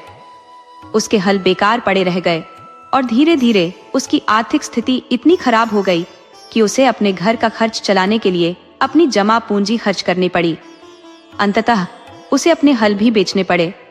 हालात इतने बिगड़ गए कि जमींदार को घर का सामान बेचकर खाने पीने की चीजें खरीदनी पड़ी। जमींदार की पत्नी ने उससे कहा, तुम्हें अपने बुरे बर्ताव के लिए किसानों और भगवान से माफी मांगनी चाहिए। ये भगवान की सजा है। लेकिन जमींदार इस बात को मानने के लिए तैयार नहीं था, क्योंकि वह कभी मेहनत मजदूरी करने का आदी नहीं था। उसने सोचा कि क्यों न अपने बेटे से ही काम करवाकर घर का खर्च चलाया जाए। लेकिन उसका बेटा अभी केवल 14 साल का था। वह थोड़ा बहुत पढ़ा लिखा था, लेकिन हल चलाने और खेती करने के लायक नहीं था। जमींदार की पत्नी ने कहा, मेरे पास जो थोड़े बहुत जेवर बचे हैं, मैं उन्हें बेच देती हूँ। हम किसी दूसरे शहर जाकर कोई व्यापार शुरू कर देंगे, जिससे हमारा गुजारा हो सकेगा। लेकिन जमींदार कोई काम करने को तैयार नहीं था। वह कहने लगा, हमारा बेटा अब बड़ा हो गया है, हमें उसे किसी के यहाँ नौकर रखवा देना चाहिए। लेकिन उसकी पत्नी इस बात पर सहमत नहीं थी। कुछ दिन बाद जमींदार बीमार पड़ने लगा। अब उसकी पत्नी को इलाज के लिए पैसों की जरूरत थी, तो मजबूर होकर उसने अपने सारे जेवर बेच दिए। इसके बावजूद जमींदार की सेहत में कोई सुधार नहीं हुआ। जमींदार की पत्नी अक्सर मंदिर जाकर भगवान से प्रार्थना करती थी, हे ईश्वर, मेरे पति के अपराधों को माफ कर दीजिए और उन्हें स्वस्थ कर दीजिए। वह नेक दिल औरत इस गरीबी के द्वार में भी अपने घर का गुजारा करने के लिए लोगों के घरों में काम करने को तैयार थी। लेकिन समस्या यह थी कि वह बीमार पति को अकेला छोड़कर बाहर काम पर नहीं जा सकती थी। लोग उसे उधार भी नहीं देते थे, और अगर वह कर्ज लेती भी तो उसे कैसे चुकाती, इस पर वह सोच में पड़ जाती थी। एक दिन उसे एक उपाय सूझा। उसे याद आया कि जब उनके अच्छे दिन थे, तब वह घर में लड्डू बनाया करती थी, जिन्हें लोग बहुत पसंद करते थे। उसने सोचा, क्यों ना मैं वही लड्डू बनाऊं और मेरा बेटा उन्हें गांव में बेचने जाए, इससे कुछ कमाई हो जाएगी। उसने घर में पड़े थोड़े से बेसन, गुड़ और घी से लड्डू बनाए और अपने बेटे से कहा, बेटा, ये लड्डू ले जाओ और गांव में बेचने की कोशिश करो। मुझे यकीन है कि लोगों को यह बहुत पसंद आएंगे और हमें कुछ पैसे मिल जाएंगे। उसका बेटा, जो अब समझदार हो चुका था, माँ की परेशानियों और पिता की बीमारी से चिंतित था। वह इस काम को करने के लिए खुशी खुशी तैयार हो गया। जमींदार की पत्नी ने लड्डुओं को कपड़े की थैली में बांधकर बेटे को दे दिया।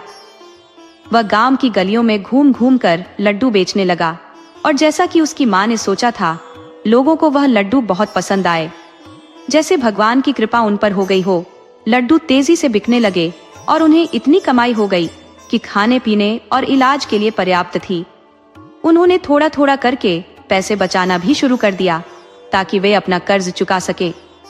अब जमींदार की सेहत में भी थोड़ा सुधार होने लगा था और उसे समझ में आ गया था कि उसने अपने नौकरों और किसानों पर जो अत्याचार किया था, उसी की वजह से आज उसकी यह हालत हो गई थी।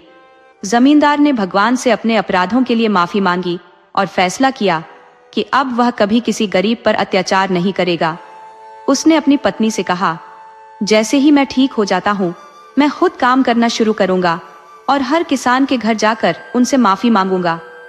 सचमुच मैंने उन्हें बहुत सताया है। जमींदार की पत्नी यह सुनकर बहुत खुश हुई। दूसरी ओर उनका बेटा मनसुख अब अपने काम में बहुत होशियार हो चुका था। वह अब न सिर्फ अपने गांव बल्कि आसपास के गांवों में भी जाकर लड्डू बेचने लगा था, जिससे उसकी कमाई भी दिन ब दिन बढ़ रही थी। एक दिन जब मनसुख एक गांव से लड्डू बेचकर वापस आ रहा था, तो उसे चलते चलते प्यास लग गई। उसने लड्डुओं की बिक्री से जो रकम इकट्ठी की थी, वह उसी थैली में रखी थी जिसमें वह लड्डू ले जाता था। प्यास बुझाने के लिए उसने वह सिक्कों से भरी थैली एक पत्थर पर रख दी और पास के कुएं से पानी पीने चला गया। जब वह पानी पीकर वापस आया तो उसने देखा कि सिक्कों की थैली वहां नहीं थी। बेचारा मनसुख परेशान हो गया। सोचने लगा, अब मैं अपनी मां से क्या कहूंगा? यह सुनकर तो वह बहुत दुखी हो जाएगी। इन विचारों में खोए हुए वह रोने लगा, लेकिन उसे यह समझ नहीं आ रहा था कि उसकी रकम आखिर कौन ले गया। अंततः निराश होकर वह रोते धोते घर लौट आया। उसने अपनी मां को सारी घटना विस्तार से बता दी। मां ने उसे ढांढस बंधाया, पर भीतर से वह बहुत बेचैन और उदास हो गई। मनसुख ने बताया कि आज उसने लड्डू बेचकर काफी अच्छी कमाई की थी। यह सुनकर मां का दिल और भी भारी हो गया। जमींदार की पत्नी ने यह सारा मामला गांव के मुखिया को बताया। मुखिया एक ईमानदार और दयालु व्यक्ति थे। उन्हें मां बेटे की स्थिति पर बड़ी दया आई। गांव में राजा की तरफ से एक न्याय अधिकारी नियुक्त किया गया था, जो गांव के सभी विवाद सुलझाता था। जमींदार जो भी लगान इकट्ठा करता था, उसे इसी अधिकारी के पास जमा करता था। मुखिया जमींदार की पत्नी को न्याय अधिकारी के पास ले गया। चूंकि जमींदार अभी पूरी तरह स्वस्थ नहीं हुआ था, इसलिए उसकी पत्नी अपने बेटे मनसुख को लेकर अधिकारी के पास पहुंची। न्याय अधिकारी ने मनसुख की पूरी बात ध्यान से सुनी और फिर जमींदार की पत्नी से पूछा, तुम लड्डू बनाने में कौन कौन सी सामग्री का उपयोग करती हो? वह बोली, मैं बेसन, गुड़ और घी का इस्तेमाल करती हूँ और फिर इन लड्डुओं को कपड़े की थैली में बांधकर मनसुख को दे देती हूँ। शाम को जब लड्डू बिक जाते हैं तो मनसुख उसी थैली में बिक्री से मिली रकम रखकर मुझे लौटा देता है। न्याय अधिकारी ने उनकी बातें ध्यान से सुनी और उसी समय पूरे गांव में घोषणा करवा दी कि आज कचहरी में एक अनोखे मामले की सुनवाई होगी, जिसमें पत्थर को चोरी के इल्जाम में गिरफ्तार किया गया है और उससे पूछताछ की जाएगी। सभी लोग इस अनोखे मुकदमे की कार्यवाही सुनने के लिए कचहरी में आए। साथ ही कचहरी में आने के लिए उन्हें 4 आने का शुल्क देना होगा। जब जमींदार और उसकी पत्नी ने यह सुना तो वे सोचने लगे कि न्याय अधिकारी शायद यह सोच रहा है कि इस तरह जो भी रकम जमा होगी वह उन्हें चुराई गई रकम के बदले में दे दी जाएगी, वरना पत्थर से कैसी पूछताछ की जा सकती है। गांव के लोगों ने जब यह ऐलान सुना तो वे भी सोचने लगे कि न्याय अधिकारी के दिमाग में जरूर कोई चालाकी है, जो वह पत्थर से पूछताछ करना चाहता है। लेकिन चूंकि पूरे गांव को न्याय अधिकारी की ईमानदारी और न्यायप्रियता पर भरोसा था, इसलिए सबको इस अजीबोगरीब मामले की कार्यवाही सुनने का बहुत शौक हुआ। घोषणा के बाद न्याय अधिकारी ने मनसुख के साथ एक सिपाही को उस जगह पर भेजा जहां मनसुख ने अपनी थैली पत्थर पर रखी थी। साथ ही यह आदेश भी दिया कि जिस पत्थर पर थैली रखी थी उसे गिरफ्तार कर कचहरी में पेश किया जाए। गांव वालों को जब इस बात की खबर मिली तो वे हैरान रह गए और सोचने लगे कि कि क्या न्याय अधिकारी सच में एक पत्थर से पूछताछ करेगा। आखिरकार सभी गांव वाले निर्धारित समय पर कचहरी के बाहर पहुंच गए। थोड़ी देर बाद न्याय अधिकारी कचहरी से बाहर आया और गांव वालों से कहने लगा, हमने पत्थर से पूछताछ कर ली है। उसने अपनी बेगुनाही का यकीन दिलाया है और कहा है कि वह उस व्यक्ति को पहचानता है जिसने यह रकम चुराई है। इसलिए अब आप सभी में से हर व्यक्ति बारी बारी से अंदर आएगा। कचहरी में पत्थर के पास ही पानी से भरा हुआ एक बर्तन रखा हुआ था। हर व्यक्ति को अपने साथ लाए 4 आने उस बर्तन में डालकर अपना बयान देना था कि उसने रकम नहीं चुराई। अगर पत्थर ने किसी के खिलाफ गवाही नहीं दी तो हम इस पत्थर को ही सख्त सजा देंगे। ये ऐलान सुनते ही हर आदमी के दिल में सवाल उठने लगा कि आखिर पत्थर भी भला कैसे बोल सकता है।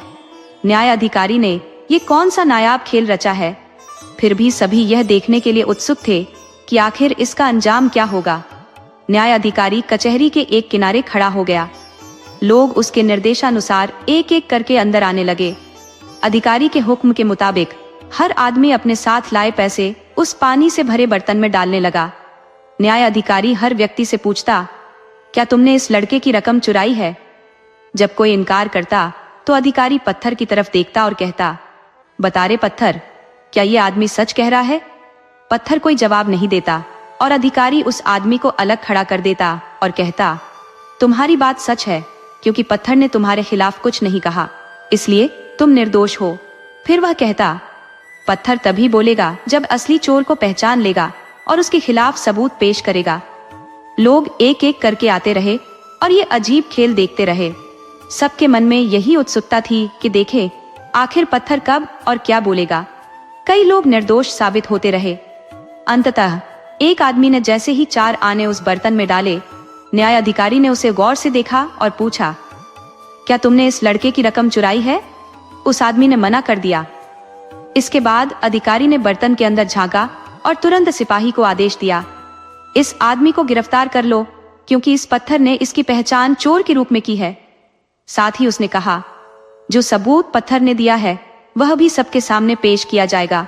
उस आदमी को पकड़कर न्याय अधिकारी सबके सामने ले गया और बोला, पत्थर ने इस आदमी को चोर साबित कर दिया है, इसलिए इसे आदेश दिया जाता है कि वह मनसुख के सारे पैसे लौटा दे, वरना इसे जेल में डाल दिया जाएगा और इसके हल बैल भी बेच दिए जाएंगे। ये सुनकर सब लोग हैरान रह गए। कभी वे अधिकारी को देखते, कभी उस आरोपी को और कभी उस पत्थर को। वह आदमी बार बार अपनी बेगुनाही की दुहाई दे रहा था। तब अधिकारी ने कहा, तुम इस तरह से अपनी गलती मानने वाले नहीं हो, लेकिन अब हम पत्थर के दिए सबूत को सबके सामने रखेंगे। तब सबको यकीन हो जाएगा कि तुम ही असली चोर हो, लेकिन तब तुम्हें वही सजा दी जाएगी जो पहले बताई गई है। इसलिए बेहतर यही होगा कि तुम अपना अपराध मान लो, वरना जेल में डाल दिए जाओगे और अपने हल बैल से भी हाथ धो बैठोगे।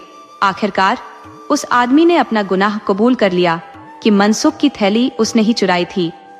अब मुखिया ने न्याय अधिकारी से कहा, आप वह सबूत भी दिखा दीजिए जो पत्थर की गवाही से मिला है। न्याय अधिकारी मुस्कुराया और बोला, असल में यह पत्थर तो बेजान है। आप सब जानते हैं कि इसकी न आंखें हैं न जुबान। ये किसी को क्या पहचान सकता है और क्या गवाही देगा। पर न्याय की नजरें निर्दोष और दोषी में फर्क कर सकती हैं। मैंने पत्थर की गवाही की बात बस यूं ही फैला दी थी। असल बात यह है कि मनसुख जो लड्डू बेचता है वो बेसन और घी के बने होते हैं। जिस थैली में उसने लड्डू बेचकर पैसे रखे थे वह भी घी से चिपचिपी हो गई थी। मनसुख ने पहले ही बताया था कि उसने अपने पैसे उसी थैली में रखे थे और घी के कारण सिक्के भी चिपचिपे हो गए थे। मैंने सोचा था कि जिसने भी ये पैसे चुराए होंगे वह निश्चिंत होगा कि पत्थर तो बेजुबान है, न वह पहचान सकता है और न ही गवाही दे सकता है। लेकिन मुझे यकीन था कि जब वह चोर अपने 4 आने के सिक्के इस पानी से भरे बर्तन में डालेगा तो सिक्कों की चिकनाई पानी की सतह पर तैरने लगेगी, जिससे असली चोर की पहचान हो जाएगी। जैसे ही इस आदमी ने पैसे डाले, पानी की सतह पर चिकनाई दिखने लगी। इससे मुझे विश्वास हो गया कि यही असली चोर है। जब दूसरे लोगों ने पैसे डाले तो पानी में कोई चिकनाई नहीं दिखी। मुखिया और बाकी लोग न्याय अधिकारी की ऐसी चालाकी देखकर दंग रह गए। सभी उसकी तारीफ करने लगे। इसके बाद न्याय अधिकारी ने अपने सिपाहियों को उस आदमी के घर से मनसुख की पैसों की थैली लाने का आदेश दिया और वह थैली वापस मनसुख को दे दी। गांव वालों से इकट्ठे किए गए 4 आने भी सबको लौटा दिए गए। मनसुख अब बहुत खुश था। न्याय अधिकारी ने जमींदार की पत्नी से पूछा, तुम ये लड्डू खुद क्यों बेचती हो? तुम्हारा पति कहाँ है और वह क्या करता है? जमींदार की पत्नी पहले तो चुप रही, फिर उसकी आंखों में आंसू आ गए। उसने अपनी पूरी कहानी न्याय अधिकारी को सुनाई। न्याय अधिकारी ने उसकी हिम्मत और मनसुख की मेहनत की बहुत तारीफ की और सरकारी खजाने से 100 अशर्फिया देने का फैसला किया ताकि वह अपने पति का इलाज करवा सके। साथ ही उसने कहा, जब तुम्हारा पति ठीक हो जाए तो उसे हमारे पास भेजना। हम उसे कर्ज दिलवाकर हल बैल और खेती का सारा सामान दिलवा देंगे। न्याय अधिकारी ने मनसुख से कहा, अब तुम लड्डू बेचने मत जाओ, तुम्हें पाठशाला जाकर अपनी पढ़ाई करनी होगी। इस तरह जमींदार की पत्नी और मनसुख की जिंदगी में नया मोड़ आया। सरकारी खजाने से मिले पैसों से जमींदार की पत्नी ने अपने पति का इलाज करवाया और कुछ ही दिनों में वह स्वस्थ हो गया। उसने हर किसान के घर जाकर उनसे माफी मांगी और भविष्य में अच्छा बर्ताव करने का वादा किया। जमींदार और उसके परिवार के दिन घर से बदल गए। अब वे खुशी और सुकून से अपने दिन बिताने लगे। जमींदार का स्वभाव पूरी तरह बदल गया था। वह अब बहुत दयालु और ईमानदार हो गया था। जमींदार के सभी नौकर और मजदूर भी उसके इस नए स्वभाव से बहुत खुश थे।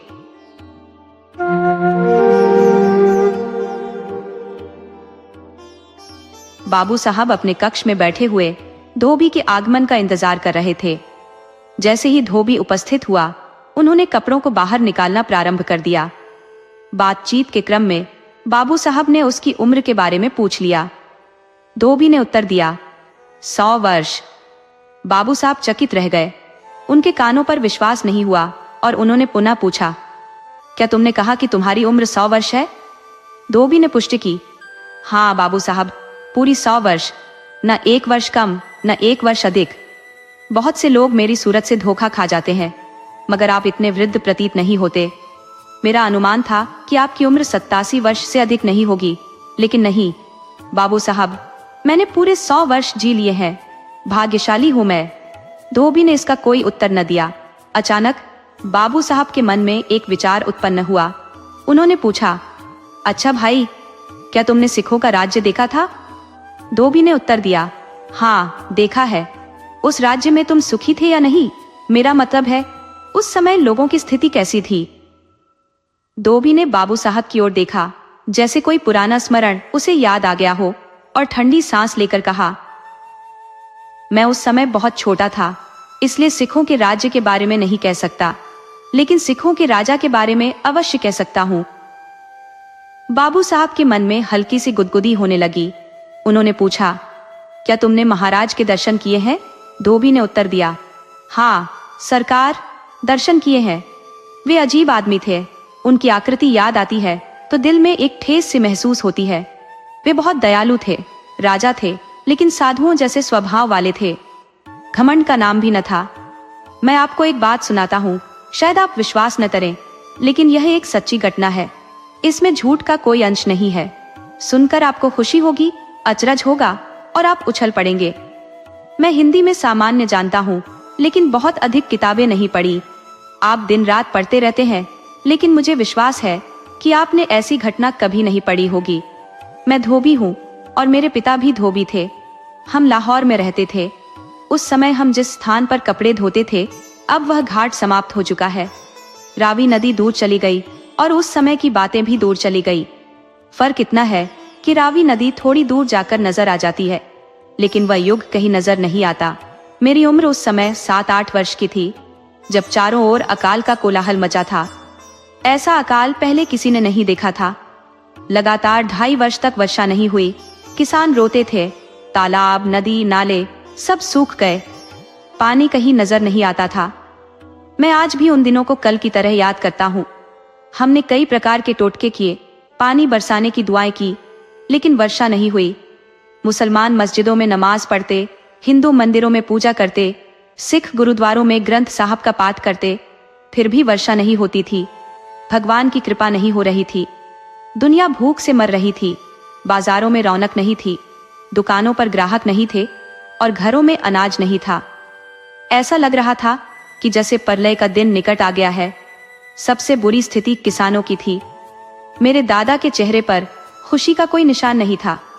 सभी की आंखें आकाश की ओर लगी रहती थी, लेकिन वहां दुर्भाग्य की घटाएं थी, पानी की घटाएं नहीं थी। अनाज की कीमतें अत्यधिक बढ़ गई थी और लोग रो रहे थे। अंततः ऐसा हाल आ गया कि हमारे घर में खाने के लिए कुछ भी नहीं था, केवल तन के कपड़े रह गए थे। सोचने लगे, अब क्या होगा। मेरे दादा भगवान से प्रार्थना करते थे। वह बहुत हंसमुख व्यक्ति थे, हर समय मुस्कुराते रहते थे। कहते थे कि जो संकट आए उसे हंसकर सहो, रोने से संकट कम नहीं होता बल्कि बढ़ता है। मैंने सुना है कि मेरे पिता की मृत्यु पर उनकी आंखों से एक बूंद आंसू नहीं गिरी थी, लेकिन उस समय वे भी रो रहे थे। कहते थे, कैसी तबाही है। मेरे सामने बाल बच्चे भूख से मर रहे हैं और मैं कुछ नहीं कर सकता। अंत में हमने कई दिनों तक पेड़ों की पत्तियां उबाल कर खाई। एक दिन की बात है, बाबा आंगन में बैठे हुए आकाश की ओर निहार रहे थे। मैं उस समय एक बच्चा था और मैंने कहा, बाबा अब तो बर्दाश्त नहीं होता, कहीं से रोटी का टुकड़ा ला दूं, पत्ते खाकर नहीं रहा जाता। बाबा ने एक लंबी सांस भरी और कहा, अब प्रलय का दिन दूर नहीं है, लेकिन इसका क्या लाभ। जब सब लोग मर जाएंगे तो क्या फायदा होगा। बेटा, जब खाने को कुछ नहीं मिलेगा तो मरेंगे ही, और अगर तुम मरना चाहते हो तो रोटी का एक टुकड़ा ले आओ। लेकिन मेरा मन तो ऐसे दिनों से भर गया है। बाबा की आंखों में आंसू भर आए और उन्होंने खनकती हुई आवाज में कहा, ऐसा युग कभी नहीं देखा। तुम तो पेड़ों के पत्तों पर निर्भर हो, लेकिन गांव के लोग मेंढक और चूहे तक खा रहे हैं। पेट सब कुछ सहन कर लेता है, लेकिन ये वस्त्र असहनीय है। इस समय किसी को क्या परवाह है। बादल क्यों नहीं बरसते। हमारी इच्छाएं बदल गई है, वरना ऐसा समय कभी नहीं आया था। आज हर दृष्टि में लालिमा है, जैसे हर आंख में रक्त है, पानी नहीं है। तुम ऐसा करो, कहीं से मांग कर खा लो, शायद कोई तरस खाकर तुम्हें रोटी का एक टुकड़ा दे दे। हे भगवान, अब तो मौत दे दो। हम गरीब हैं, लेकिन किसी के सामने हाथ नहीं फैलाते। जग्गू भूख से मर रहा था और रोटी मांगने के लिए निकल पड़ा। बच्चे का मानना था कि शायद गरीबों के यहाँ रोटी मिले, लेकिन बाहर निकलने पर उसने सभी को गरीब पाया और सब उदास थे। कोई खोज नहीं थी। बच्चा बहुत देर तक इधर उधर घूमता रहा, लेकिन किसी ने रोटी नहीं दी। निराश होकर वह घर की ओर लौट चला। अचानक उसने एक जगह पर लोगों की भीड़ देखी। वह दौड़कर वहां गया और देखा कि एक सरकारी अधिकारी मुनादी कर रहा था और लोग उसके चारों ओर खड़े थे। बच्चा चकित रह गया। वह समझ नहीं पा रहा था कि उनके खुश होने का कारण क्या है। थोड़ी देर बाद रहस्य खुल गया। महाराजा रंजीत सिंह ने शाही किले में अनाज के गोदाम खोल दिए थे और घोषणा की थी कि जो भी गरीब हो वह आकर अनाज ले जाए, इसका मूल्य नहीं लिया जाएगा। लोग महाराज की इस उदारता पर आश्चर्यचकित रह गए। कहते थे कि वह आदमी नहीं, देवता है। मुसलमान कहते थे कि वह कोई औलिया है। एक आदमी कह रहा था कि महाराज ने लोगों को बाहर भेजा है ताकि जितना अनाज मिल सके खरीद कर ले आओ। मेरी प्रजा मेरी संतान है, मैं उसे भूखा नहीं मरने दूंगा। दूसरे आदमी ने कहा, मगर महाराज पहले क्या सो रहे थे, ये विचार पहले क्यों नहीं आया। पहले वाले आदमी ने उत्तर दिया, महाराज सोते नहीं थे, वे जागते रहते थे और हर समय पूछते रहते थे कि अब अनाज की स्थिति क्या है, अब लोगों की क्या दशा है। कल तक उन्हें यही पता था कि अनाज महंगा है। आज समाचार आया कि बाजार में एक दाना भी नहीं मिलता। महाराज घबरा गए कि अब क्या होगा। अंततः उन्होंने लोगों को बाहर भेजा कि जितना अनाज मिल सके खरीद कर ले आओ। मैं लोगों में मुफ्त बांटूंगा, मेरे खजाने में रुपए हों या ना हो, लेकिन लोग बचने चाहिए। तब एक आदमी ने कहा, इन्होंने तो कह दिया कि महाराज पहले सोते थे, ऐसा मालूम नहीं। महाराजाओं को एक ही चिंता होती है, सभी की चिंता होती है। कोई और होता तो कहता कि वर्षा नहीं हुई, इसमें मेरा क्या दोष। मेरे राजमहल में सब कुछ है, लेकिन अब तो परमेश्वर ने हमारी सुन ली। बच्चा वहां से चला और इतना प्रसन्न था जैसे उसे कोई अनमोल वस्तु मिल गई हो। कुछ समय बिताकर वह धीरे धीरे चलता गया और फिर दौड़ने लगा, डरते हुए कि यह शुभ समाचार घर में उसके पहुंचने से पहले न पहुंच जाए। वह चाहता था कि घर के लोग यह खुशखबरी मुझसे ही सुने। घर पहुंचा तो उसका बाबा सिर झुकाए बैठा था। बच्चे को खाली हाथ देखकर बाबा ने एक लंबी सांस भरी और सिर झुका लिया। बच्चे ने बाबा का हाथ थाम लिया और उसे दृढ़ता से खींचते हुए बोला, उठो, चादर उठा लो, महाराज ने घोषणा कर दी है कि अनाज मुफ्त मिलेगा। बहन, माँ, बाबा और सभी अन्य लोग चौंके और बच्चे की बात पर विश्वास नहीं किया। सिर हिलाते हुए उन्होंने कहा, यह बच्चा है, शायद किसी ने उसे मजाक में बहलाया होगा। क्या महाराज पूरा शहर मुफ्त अनाज देंगे? लेकिन जग्गू ने कहा, मैंने स्वयं मुनादी सुनी है, यह असत्य नहीं है। लोग इसे सुनकर खुश हो गए। तुम चादर लेकर मेरे साथ चलो बाबा। बाबा और जग्गू दोनों चादर लेकर चल पड़े। बाबा को अभी भी संदेह था कि यह एक मजाक हो सकता है, लेकिन बाजार में पहुंचकर देखा कि 2000 लोग वहां जा रहे थे। अब बाबा को जग्गू की बात पर विश्वास हो गया।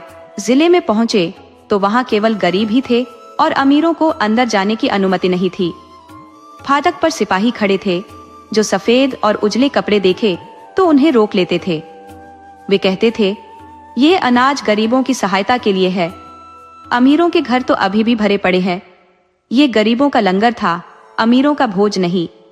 अब तक हमने अमीरों के लिए सभी दरवाजे खुले देखे थे, लेकिन यहाँ अमीर लोग मुंह ताकते खड़े थे और किसी ने परवाह नहीं की। जग्गू और उसके बाबा गरीब थे, इसलिए किसी ने उन्हें नहीं रोका। वे अंदर चले गए। वहां देखा कि सैकड़ों सरकारी कर्मचारी तराजू लेकर बैठे थे और अनाज तौलते जा रहे थे, लेकिन एक घर में केवल एक ही व्यक्ति को अनाज मिलता था, दूसरों को लौटा दिया जाता था। लोग बहुत थे और आगे बढ़ना आसान नहीं था। जग्गू अभी बच्चा था और उसके दादा वृद्ध थे, साथ में कोई जवान आदमी भी नहीं था। उन्होंने कई बार मिन्नत की, हमें भी अनाज दिलवा दो, लेकिन उस समय किसी ने नहीं सुनी।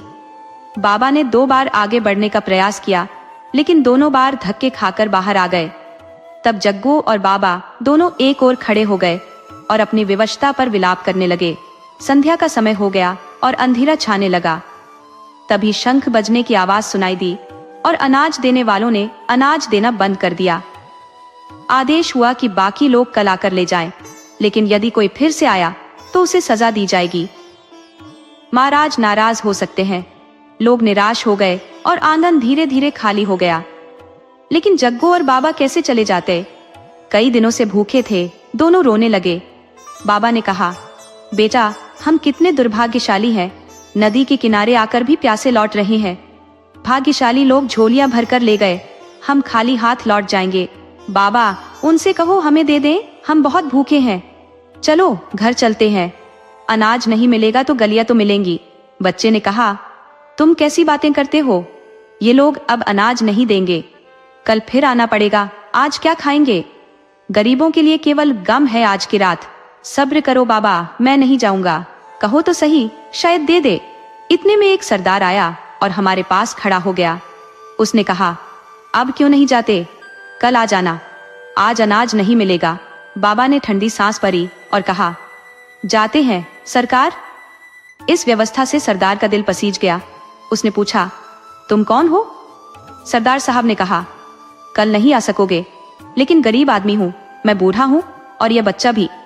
भीड़ में नहीं पता कि कल मौका मिलेगा या नहीं। आज मिल जाता तो रात को पीस कर खा लेते। तुम्हारे घर में कोई जवान नहीं है? नहीं सरकार, यह बालक का पिता था, वह मर चुका है, फिर भी कल आना कठिन है। तब जग्गू बोला, सरकार आज ही दिला दें। सरदार साहब हंसकर बोले, आओ आज ही दिला देता हूँ। बाबा, मैंने कहा था आज अनाज मिल जाएगा। सरदार साहब हंसने लगे। बाबा ने जग्गू को चुप रहने का इशारा किया तो जग्गू चुप हो गया। सरदार साहब ने कहा, आओ तुम्हें दे देता हूँ। वे लोग सरदार साहब के पीछे पीछे चल पड़े। उन्होंने अनाज के ढेर के पास पहुंचकर एक कर्मचारी से कहा, इस वृद्ध को 20 शेर गेहूं दे दो। वह व्यक्ति बाबा से बोला और चादर फैलाकर गेहूं तौलने लगा। बाबा ने पूछा, सरकार ये फिर कब मिलेगा? हम कई दिनों से भूखे हैं।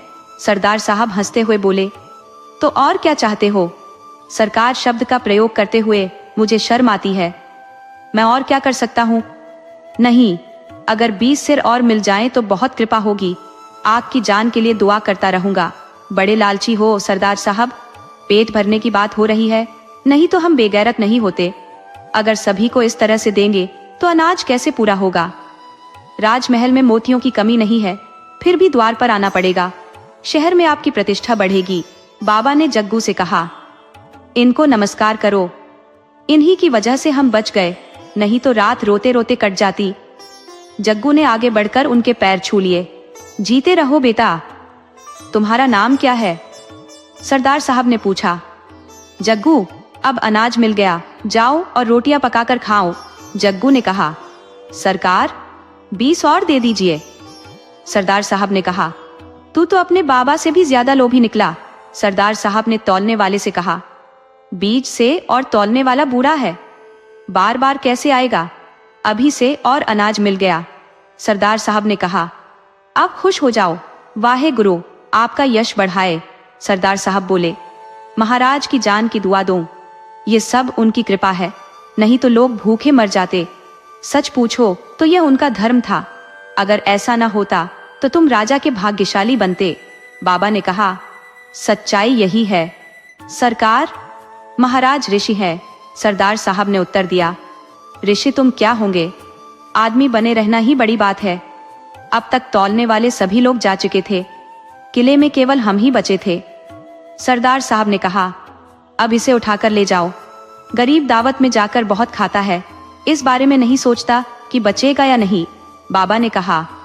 सरदार साहब, गठरी भारी है, अगर कोई इसे सिर पर रख दे तो ले जाऊंगा। सरदार साहब ने गठरी उठाकर बाबा के सिर पर रख दी। बाबा 2 कदम चले और गिर पड़े। सरदार साहब ने कहा, इतना अनाज क्यों बनवा लिया जो उठाया नहीं जा रहा? सिर तक अनाज ही ले लेते तो यह तकलीफ ना होती। लोग अपनी देह की ओर ध्यान नहीं देते। किसी को बुलाओ, तुमसे नहीं उठेगा। पापा ने आह भरी और कहा। सरकार, मेरी सहायता कौन करेगा? सरदार साहब ने कुछ देर सोचा और फिर गठरी अपने सिर पर उठाकर चलने लगे। वे दोनों दंग रह गए। दोनों के शरीर के हर अंग से उनके लिए दुआएं निकल रही थी। वे सोचते थे कि यह आदमी देवता है। धोबी ने कहा। जब हम घर पहुंचे और सरदार साहब अनाज की गठरी हमारे आंगन में रखकर लौट रहे थे, तो मैं और मेरे बाबा दोनों उनके साथ बाजार तक चलाए। बाबा बार बार कहते थे कि इसका फल आपको वाहे गुरु देंगे, मैं इसका प्रतिदान नहीं कर सकता। अचानक वहीं से एक सैनिक प्रकट हुआ। सरदार साहब जिस स्थान पर खड़े थे वहां प्रकाश फैला हुआ था। सिपाहियों ने उन्हें पहचान लिया और तलवारें निकालकर सलाम किया। यह दृश्य देखकर बाबा भयभीत हो गए और सोचने लगे कि यह कौन हो सकता है। अवश्य ही यह कोई उच्च अधिकारी होगा, वरना सिपाही ऐसे सलाम नहीं करते। जब सरदार साहब चले गए तो बाबा उन सिपाहियों के पास गए और पूछा कि वे कौन थे। उनमें से एक ने आश्चर्यचकित होकर बाबा की ओर देखा और उत्तर दिया, तुम नहीं जानते, ये हमारे महाराष्ट्र के महाराज हैं। बाबा आश्चर्यचकित रह गए। उनकी आंखें खुली की खुली रह गईं। उनके मुंह से एक शब्द भी नहीं निकला। वे सोचने लगे कि ये वही महाराज हैं जिनके एक इशारे से सेना में हलचल मच जाती थी, जो अपने समय के सबसे प्रमुख राजा थे, जिनके सामने बड़े बड़े वीर भी हाथ जोड़ देते थे। आज वे एक धोबी के घर पर गेहूं की गठरी छोड़ने आए थे। ये असली महाराज थे। इनका राज्य जन जन के दिलों में बस गया है। धोबी ने आगे कहा। उस रात हमें नींद नहीं आई। पूरा घर महाराज के लिए दुआएं मांगता रहा। अगले दिन जोरदार बारिश हुई। कहानी समाप्त करने के बाद धोबी चुप हो गया। बाबू साहब के रोंगटे खड़े हो गए। उनकी आंखों में आंसू भर आए और वे सोचने लगे, अब वह समय कहां चला गया। आज के राजा ऐसे क्यों नहीं दिखते। आज के शासकों को भ्रमण का शौक है, विषय वासनाओं में रुचि है, परंतु अपनी प्रजा के हित और अहित का ध्यान नहीं रखते। बाबू साहब ने धोबी की ओर देखा, जिसकी आंखें भी नम थी। बाबू साहब ने एक ठंडी सांस भरी। धोबी के कपड़े गिरने लगे और कहा, बाबू साहब, कृपया 14-15 में 20 कमीजें लिख लीजिए। बाबू साहब ने काफी कुछ उठाया और लिखने लगे।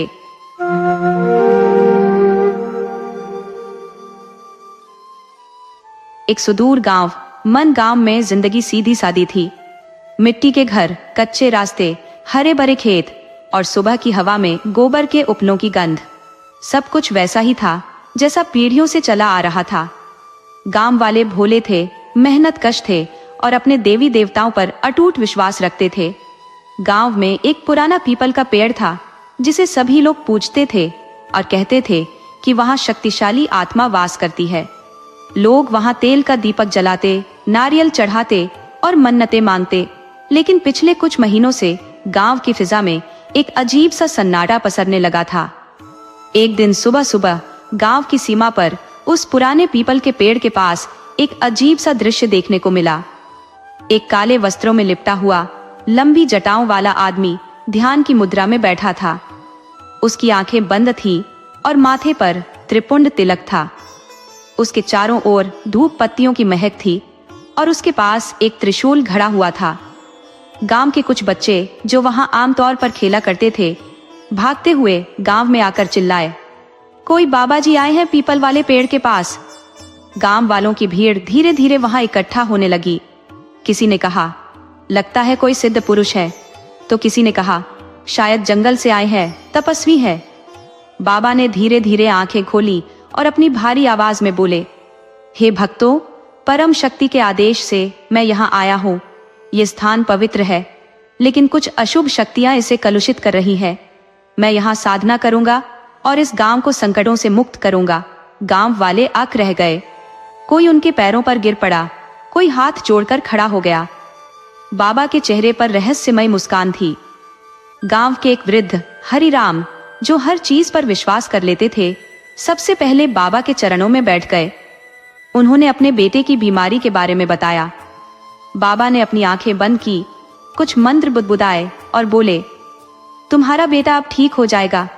कल सुबह उसे तुलसी के पत्तों में मेरा दिया हुआ राख मिलाकर पिलाना। अगले दिन जब हरिराम का बेटा सच में थोड़ा बेहतर महसूस करने लगा, तो पूरे गांव में हल्ला मच गया। बाबा सच्चे हैं, चमत्कारी है। अब हर कोई बाबा से अपनी समस्याओं का समाधान मानने आने लगा। कोई अपने खेत में फसल खराब होने की बात करता, कोई बेटे की नौकरी की चिंता करता, कोई अपनी शादी की रुकावटें। बाबा हर किसी को अलग अलग उपाय देते, कभी नींबू मिर्च, कभी मिट्टी में गाड़ने वाला धागा और कभी अपने झोले से निकाली हुई भस्म। लोग आंख मूंदकर भरोसा करने लगे। कुछ ही दिनों में गांव वालों ने बाबा के लिए वही पीपल का पेड़ के पास एक कुटिया बना दी और वहां दान दक्षिणा, फल, दूध, घी, कपड़े लाकर चढ़ाने लगे। बाबा के चारों ओर एक अजीब सा माहौल बनने लगा, एक डर और एक श्रद्धा का मिश्रण। बाबा ने हर गुरुवार को विशेष दरबार लगाना शुरू कर दिया, जहां वे सिर्फ उन्हीं लोगों से मिलते जो चुपचाप एक चांदी का सिक्का चढ़ाते। ये धीरे धीरे एक नियम बन गया। बाबा हर किसी को बताते कि उनके पास दिव्य शक्तियां हैं और वे लोगों के पिछले जन्म की घटनाएं भी देख सकते हैं। उन्होंने गांव की एक विधवा महिला को बुलाकर उसके मरे हुए पति के बारे में बताया और ऐसा विवरण दिया कि महिला सन्य रह गई। असल में ये सारी बातें बाबा को गांव के बच्चों से ही पता चल जाती थी, जो उन्हें खेलक में सब कुछ बता देते थे। बाबा बड़े चालाकी से उन सूचनाओं का इस्तेमाल चमत्कार दिखाने में करते, लेकिन जितना गांव बाबा के प्रभाव में डूबता जा रहा था, उतना ही कुछ लोग भीतर ही भीतर असहज महसूस करने लगे। गांव के मास्टर जी पारस बाबू, जो शहर से पढ़े लिखे होकर लौटे थे, उन्होंने देखा कि बाबा के आने के बाद से गांव की सोच बदल रही है। लोग मेहनत छोड़कर चमत्कारों की आस में जीने लगे हैं। हर छोटी बड़ी बात के लिए बाबा के पास जाना आम बात हो गई थी। मास्टर पारस ने एक दिन अपनी माँ से कहा, अम्मा, ये सब दिखावा लगता है मुझे। कोई आदमी सब कुछ नहीं जान सकता और ये राख, धागा, नींबू मिर्च, ये सब अंधविश्वास है। अम्मा नाराज हो गई, बोली, तेरी पढ़ाई ने तुझे घमंडी बना दिया है। तू क्या जाने बाबा के चमत्कार? हरिराम के बेटे को किसने ठीक किया? क्या डॉक्टर कर पाया था? इस तरह पूरा गांव दो हिस्सों में बंटने लगा। एक जो बाबा को भगवान मानता था और दूसरा जो धीरे धीरे शक करने लगा था। लेकिन बाबा का असर बढ़ता ही जा रहा था। बाबा के चारों ओर अब कुछ चेले भी रहने लगे थे, जो उनके लिए दक्षिणा इकट्ठा करते, लोगों को बुलाकर लाइन लगवाते और दरबार का अनुशासन बनाए रखते। और फिर एक रात जब सब सो रहे थे, गांव के सुदूर हिस्से से एक औरत की चीख सुनाई दी। सब लोग जागे, दौड़कर वहां पहुंचे, लेकिन वहां कुछ नहीं मिला। बस मिट्टी पर अजीब निशान थे।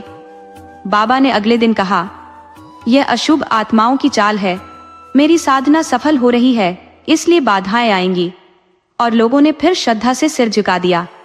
लेकिन उस चीख की गूंज मास्टर पारस के दिल में बैठ गई। उन्होंने ठान लिया, अब मैं पता लगाऊंगा कि यह बाबा कौन है, कहां से आए हैं और इनका असली मकसद क्या है। बाबा की ख्याति अब मन गांव की सीमाओं को लांघने लगी थी।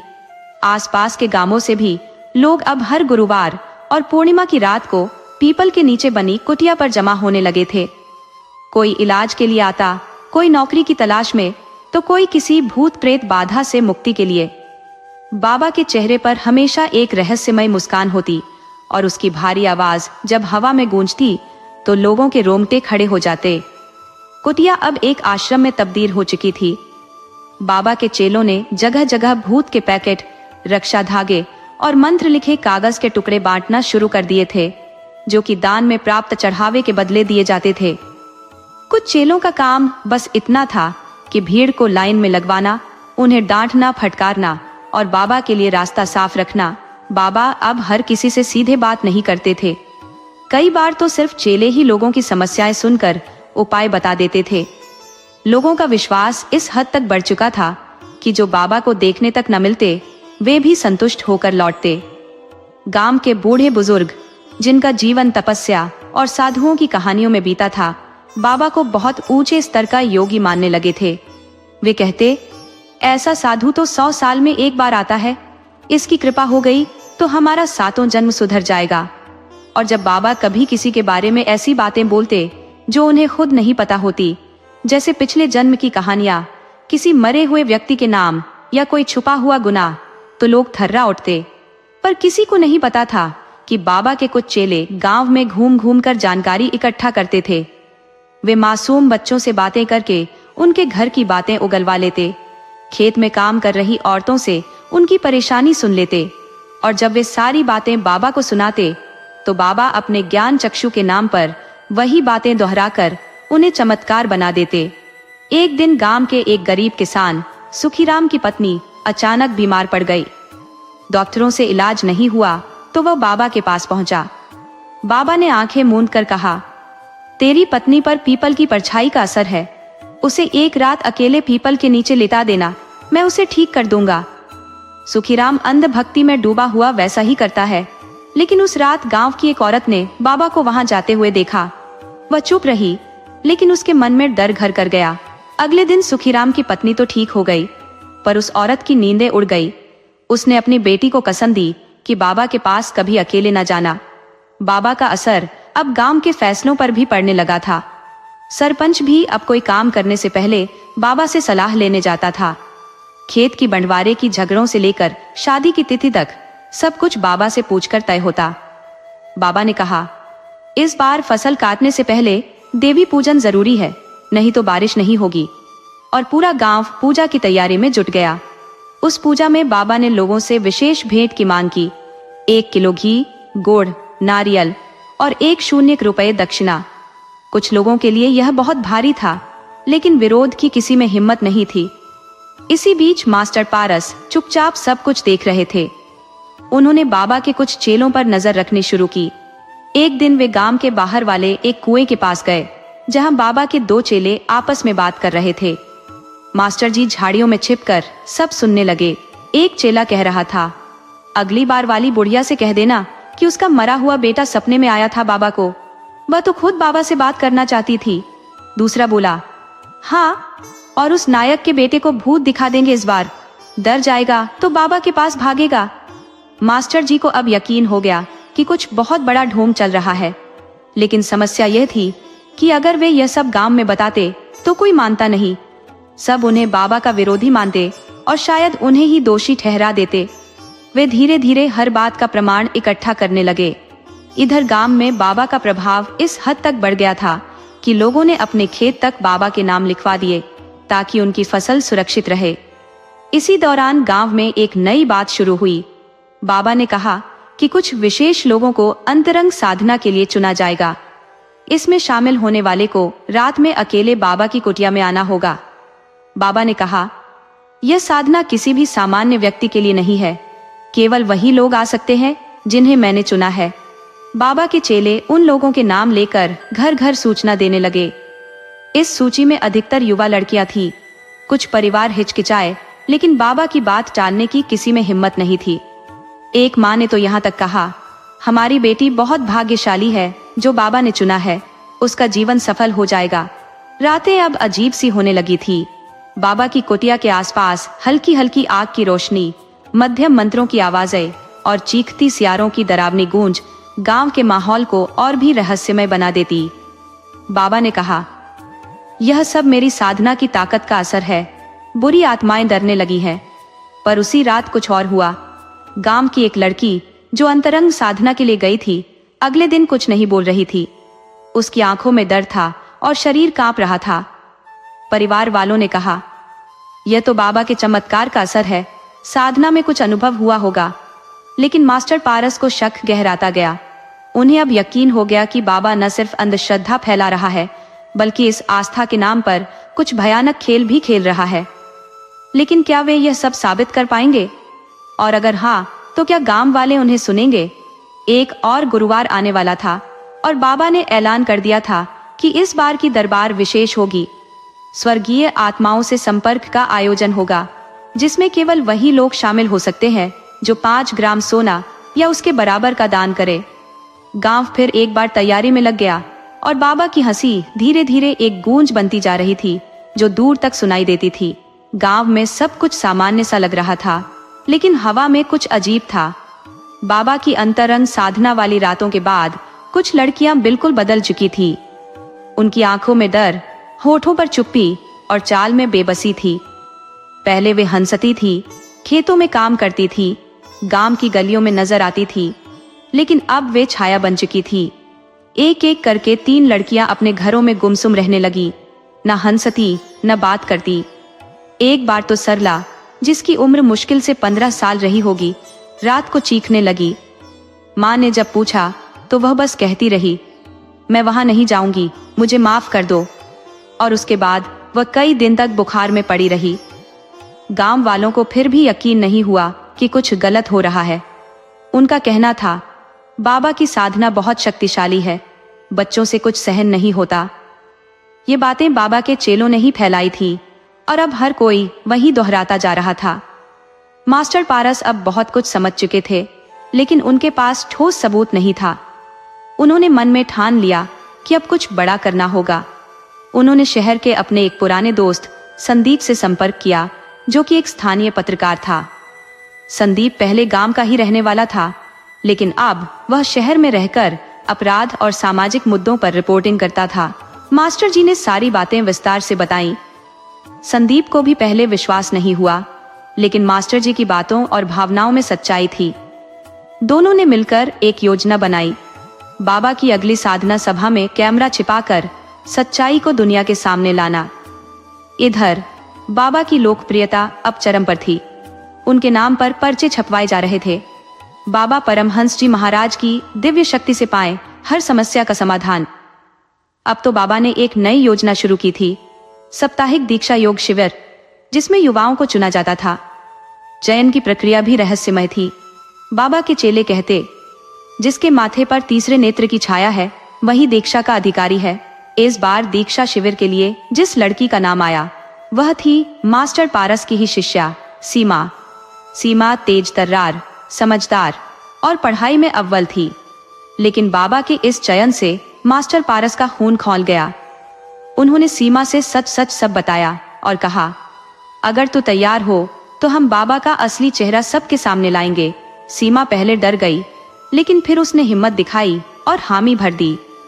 योजना थी कि सीमा बाबा की कुटिया में लगे दीक्षा शिविर में जाएगी। उसके बालों में छिपा कैमरा होगा, जो उसकी हर हरकत को रिकॉर्ड करेगा। दूसरी तरफ संदीप गांव में बतौर भक्त बनकर आएगा और कुटिया के बाहर निगरानी रखेगा। वह रात आई जब सीमा को बाबा की कुटिया में बुलाया गया। उसे एक चेलानुमा लड़की ने काले कपड़े पहनाए और कुटिया के अंदर ले जाया गया।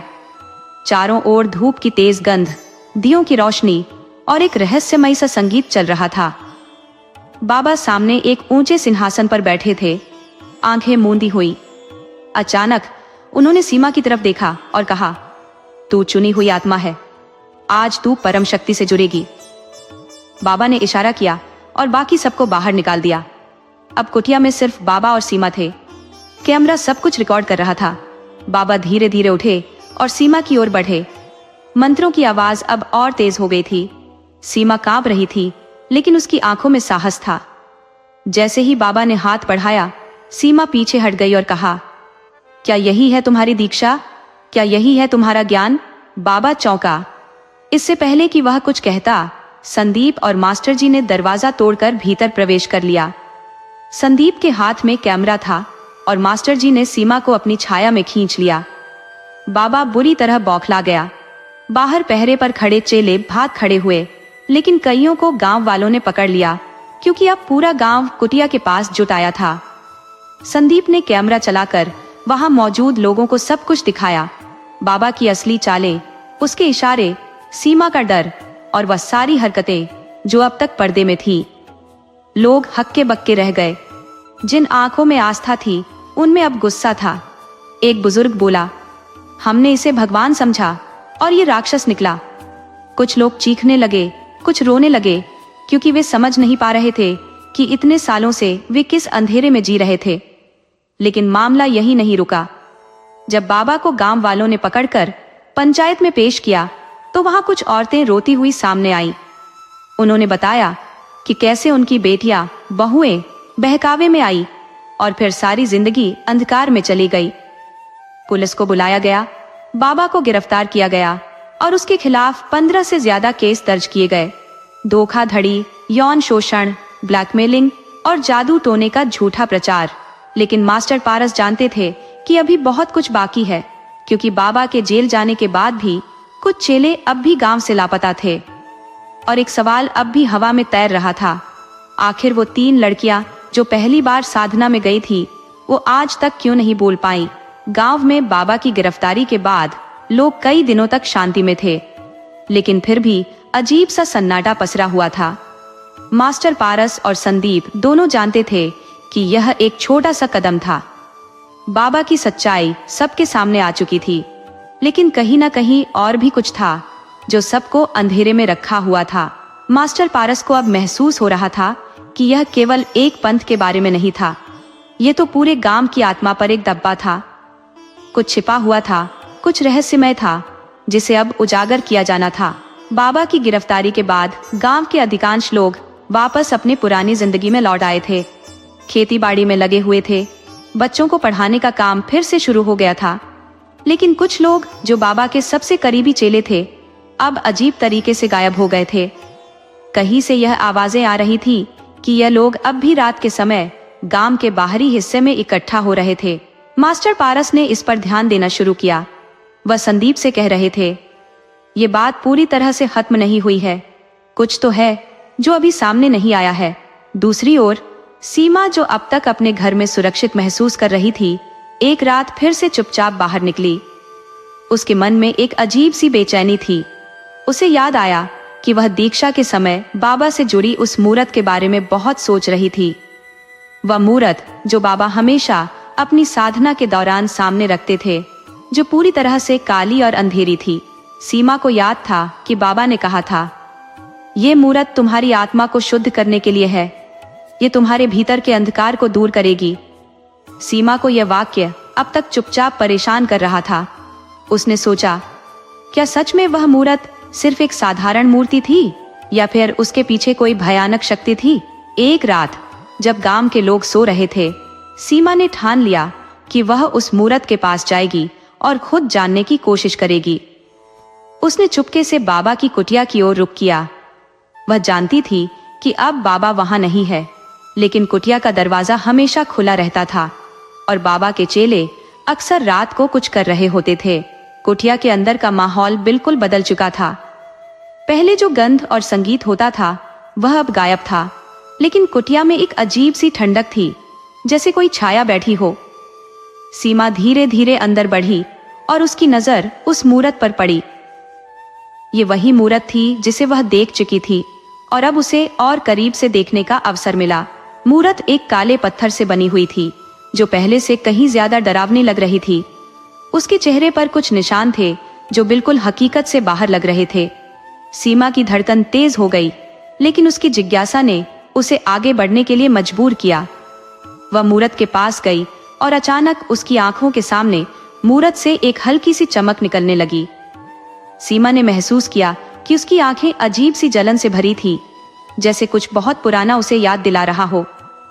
वह हड़बड़ाते हुए मूरत के पास पहुंची और उसे छूने की कोशिश की। जैसे ही उसके हाथ मूरत से छुए, एक जबरदस्त झटका लगा और अचानक चारों ओर अंधेरा छा गया। सीमा गिरते गिरते बची, लेकिन उसकी आंखों में अब कुछ अजीब था, जैसे कोई दृश्य उसके सामने घूम रहा हो। फिर सीमा ने सुना, तुमने क्या किया? ये आवाज बहुत धीमी थी, लेकिन डरावनी थी। वह सिर उठाकर देखा तो उसकी आंखों के सामने एक सिलहोट था, जो धीरे धीरे स्पष्ट होता गया। ये कोई और नहीं, बल्कि वही बाबा था। सीमा कांपते हुए बोली, तुम तो जेल में थे, तुम यहाँ कैसे आए? बाबा ने चुपचाप उसकी तरफ देखा और मुस्कुराया। तुमने वह मूरत छुआ है ना? तुम्हारे सामने अब तुम्हारी असलियत है, तुम्हारी सच्चाई है। सब कुछ उसी मूरत में बंद था। तुम जो देख रहे हो वह सब सपना नहीं है, ये तुम्हारा ही अस्तित्व है, जो अब मेरे साथ जुड़ने को तैयार है। सीमा घबराते हुए भागने लगी, लेकिन बाबा की आवाज ने उसे थाम लिया। तुम भाग नहीं सकती, अब तुम हमारे साथ हो, तुम अब हमारे साधक हो। सीमा कांपते हुए वापस मुड़ी और बाबा की तरफ देखा। तुमने हमें धोखा दिया, हम सब तुम्हारे जाल में फंस गए थे। बाबा फिर से हंसा और कहा, तुम सब मेरे ही सृजन हो सीमा, मेरे बिना तुम कुछ भी नहीं कर सकते। तुम चाहकर भी इस रहस्य से बाहर नहीं निकल सकोगी, अब तुम हमारी छाया बन चुकी हो। सीमा के भीतर एक गहरी उथल पुथल मच रही थी। वह जानती थी कि बाबा कुछ छिपा रहे हैं। वह अब और ज्यादा डरी हुई नहीं थी। उसने ठान लिया था कि वह कुछ ऐसा करेगी जिससे बाबा का असली चेहरा और ज्यादा उजागर हो सके। मास्टर पारस को उसकी हालत का पता चला। उन्होंने तुरंत संदीप से संपर्क किया और कहा, अब हमें जल्दी से जल्दी कुछ करना होगा। ये बाबा का खेल अभी खत्म नहीं हुआ है। हम बहुत कुछ खो सकते हैं अगर हमने इसे रोकने की कोशिश नहीं की। सीमा अब किसी से नहीं मिल सकती थी, लेकिन उसका दिल जानता था कि वह जिस रास्ते पर चल पड़ी है वह अब उसे कहीं न कहीं सच के करीब ले जाएगा। गांव में अब कोई भी सामान्य नहीं था। चारों ओर अजीब सी खामोशी छाई हुई थी और हर कोई अपनी आंखों में एक अनकहा डर और सवाल लिए हुए था। मास्टर पारस और संदीप की रणनीति अब अंतिम चरण में थी, लेकिन वे जानते थे कि अगर अब कोई गलती हुई तो गांव का अस्तित्व ही खतरे में पड़ सकता था। बाबा और उनके चेले अब बहुत ज्यादा ताकतवर हो चुके थे। सीमा की जिज्ञासा और उसके द्वारा छुए गए मूरत ने एक अनदेखी शक्ति को उजागर कर दिया था और अब वह शक्ति हर जगह फैली हुई थी। मास्टर पारस को इस स्थिति में सबसे ज्यादा डर इस बात का था कि अगर सीमा सही वक्त पर यह रहस्य ना जान पाई तो बाबा का साम्राज्य और मजबूत हो सकता था। सीमा अब अपनी सोच के साथ अकेली नहीं थी।